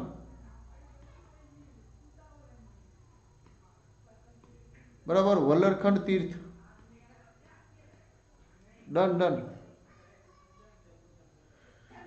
ક્લિયર. એટલે આવા તો હજી તો ઘણા બધા, જેટલા સ્થળો એટલા ઘણા બધા નામો નીકળે ભાઈ, બરાબર. એટલે આ બધા યાદ રાખી લેવા. અને ઓલમોસ્ટ છે ને પેલા શબ્દો હરખા જ છે. ગોધરકનો ગ નો ગ એટલે તમે લોજિક, હવે સપોઝ આવી ગયો કોઈ, તમને એનું નામ ખબર જ નથી, તો સામાન્ય રીતે તમારે ટ્રાય કરવાની કે એમસીક્યુમાં તમારો એકાદો ઓપ્શન એના પેલા શબ્દને મળતો આવતો છે. તમને અભ્રંશ થયેલો જોઈ શબ્દ, એટલે અંદાજ લગાવી દેવાનો. ક્લિયર. ક્લિયર ભાઈઓ ઓર બહેનો. અહીંયા સુધી આપણે લખી. આના પછી સિંધુ સંસ્કૃતિ પહેલાના અન્ય બાબતો, જે મહત્વની બાબતો, ઇતિહાસ, આ તે બધું એની આપણે નાની મોટી ચર્ચા કરી અને સિંધુ સંસ્કૃતિની શરૂઆત કરી દેવું. સિંધુ સંસ્કૃતિની શરૂઆત કરી દેવું આપણે, બરાબર. આપણે તરત જ સિંધુ સંસ્કૃતિની શરૂઆત કરી દેવું, બીજી લાંબી ચર્ચા કર્યા વગર. આના પછીનો આપણો ટાઈમિંગ એક્ઝેક્ટ 15 મિનિટ પછી આવી જજો. લેક્ચરની લિંકને તમે લોકો શેર કરી નાખજો. લેક્ચરની લિંક છે ને એને તમે લોકો શેર કરી નાખજો, ભૂલ્યા વગર. લેક્ચરની લિંક શેર કરી નાખજો. ટેલિગ્રામમાં બધે મૂકેલી છે. 6:30 વાગે લેક્ચર છે, 6:30 વાગે લેક્ચર છે. લિંકને શેર કરી નાખજો. લેક્ચરની 6:30 વાગ્યાની લિંકને શેર કરી નાખો. અત્યારે જે લેક્ચરની લિંક છે એને લાઇક કરી દેજો. અન્ય જગ્યાએ એને પણ શેર કરી દેજો. જો તમને ગમ્યું હોય લેક્ચર તો, ન ગમ્યું હોય તો ન કરતા લાઇક અને શેર. 6:30ની લિંક, લેક્ચરની લિંક આપેલી જશે ટેલિગ્રામમાં પણ આપેલી છે અને અત્યારે યુટ્યુબ ચેનલ લેટ્સ ક્રેકમાં પણ આપેલી છે. એને શેર કરી નાખો. તમે લોકો પણ ફ્રેશ થઈ જાઓ, ચા પી લો, હું પણ ચા પી લો, ફ્રેશ થઈ જાઓ. ફરીથી આપણે બધા લોકો 6:30 વાગે મળીએ છીએ. અને JJ10 કોડ એઝ યુઝ્યુઅલ તમે યુઝ કરતા રહેજો. અનએકેડમી ઉપર એપ ઉપર લેક્ચર જોવા જાઓ કોઈ પણ ફેકલ્ટીનો, અને તમારી પાસે કોઈ પણ કોડ માગે અનએકેડમી પર ક્યાંય પણ કોઈ પણ જાતનો કોડ, તો JJ10 કોડ યુઝ કરવાનો હોય. કોઈ પણ જાતનો કોડ માગે ત્યારે. બીજું સબસ્ક્રિપ્શન લેતા હોય ત્યાં પણ તમે લોકો જે છે એ આ કોડને યુઝ કરજો. અનએકેડમીનું સબસ્ક્રિપ્શન લેતા હોય, કોઈ પણ કોર્સનું લેતા હોય, GPSCનું લ્યો, UPSCનું લ્યો, SSC, બેન્કિંગ, રેલવે, દરેક જગ્યાએ તમને ઇન્સ્ટન્ટલી 10% ડિસ્કાઉન્ટ મળી જશે. બીજું 10% ડિસ્કાઉન્ટ તમારી અનએકેડમીની એપ ઉપરના ફ્રી લેક્ચર જોતા હોય એનાથી મળશે. એટલે ટોટલ 20% ડિસ્કાઉન્ટ તમને મળતું હશે. JJ10 કોડ યુઝ કરવાનું ભૂલતા નહીં એઝ યુઝ્યુઅલ તમે લોકો, બરાબર. અને 6:30 વાગે ભૂલ્યા વગર આવી જાઓ સેશનની અંદર, થોડાક ફ્રેશ થઈ જાઓ, હળવા થઈ જાઓ અને મગજને થોડોક તમે ગેપ આપી દો, પોળો આપી દો, બરાબર. એઝ યુઝ્યુઅલ ફરીથી મિત્રો મળીએ છીએ આપણે. ફટાફટ આવી જજો, લેક્ચરની લિંકને શેર કરી દેજો અને ત્યાંથી આપણે ફરીથી આપણી સફરને પાછી શરૂઆત કરીએ, નાનો હોલ્ડ કરીએ, ચા પાણી પીએ અને મળીએ છીએ. આભાર.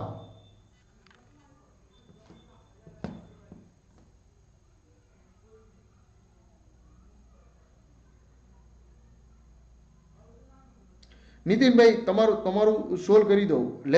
નેક્સ્ટ લેક્ચરમાં આપણે ચર્ચા કરી નાખી. ક્લિયર? નીતિનભાઈ નેક્સ્ટ લેક્ચરમાં તમારી જે છે ઇસ્યુ સોલ્વ કરી નાખીએ, બરાબર. ઓકે, આભાર મિત્રો. જય હિન્દ, જય ભારત. આપણે ફરીથી 6:30 વાગ્યાના એક્ઝેક્ટ 15 મિનિટ પછી મળીએ છીએ આ જ ચેનલમાં, આ જ જે છે એ ચેનલ ઉપર મળીએ છીએ અને આપનું કન્ટેન્ટને જે છે કન્ટિન્યુ કરીએ છીએ.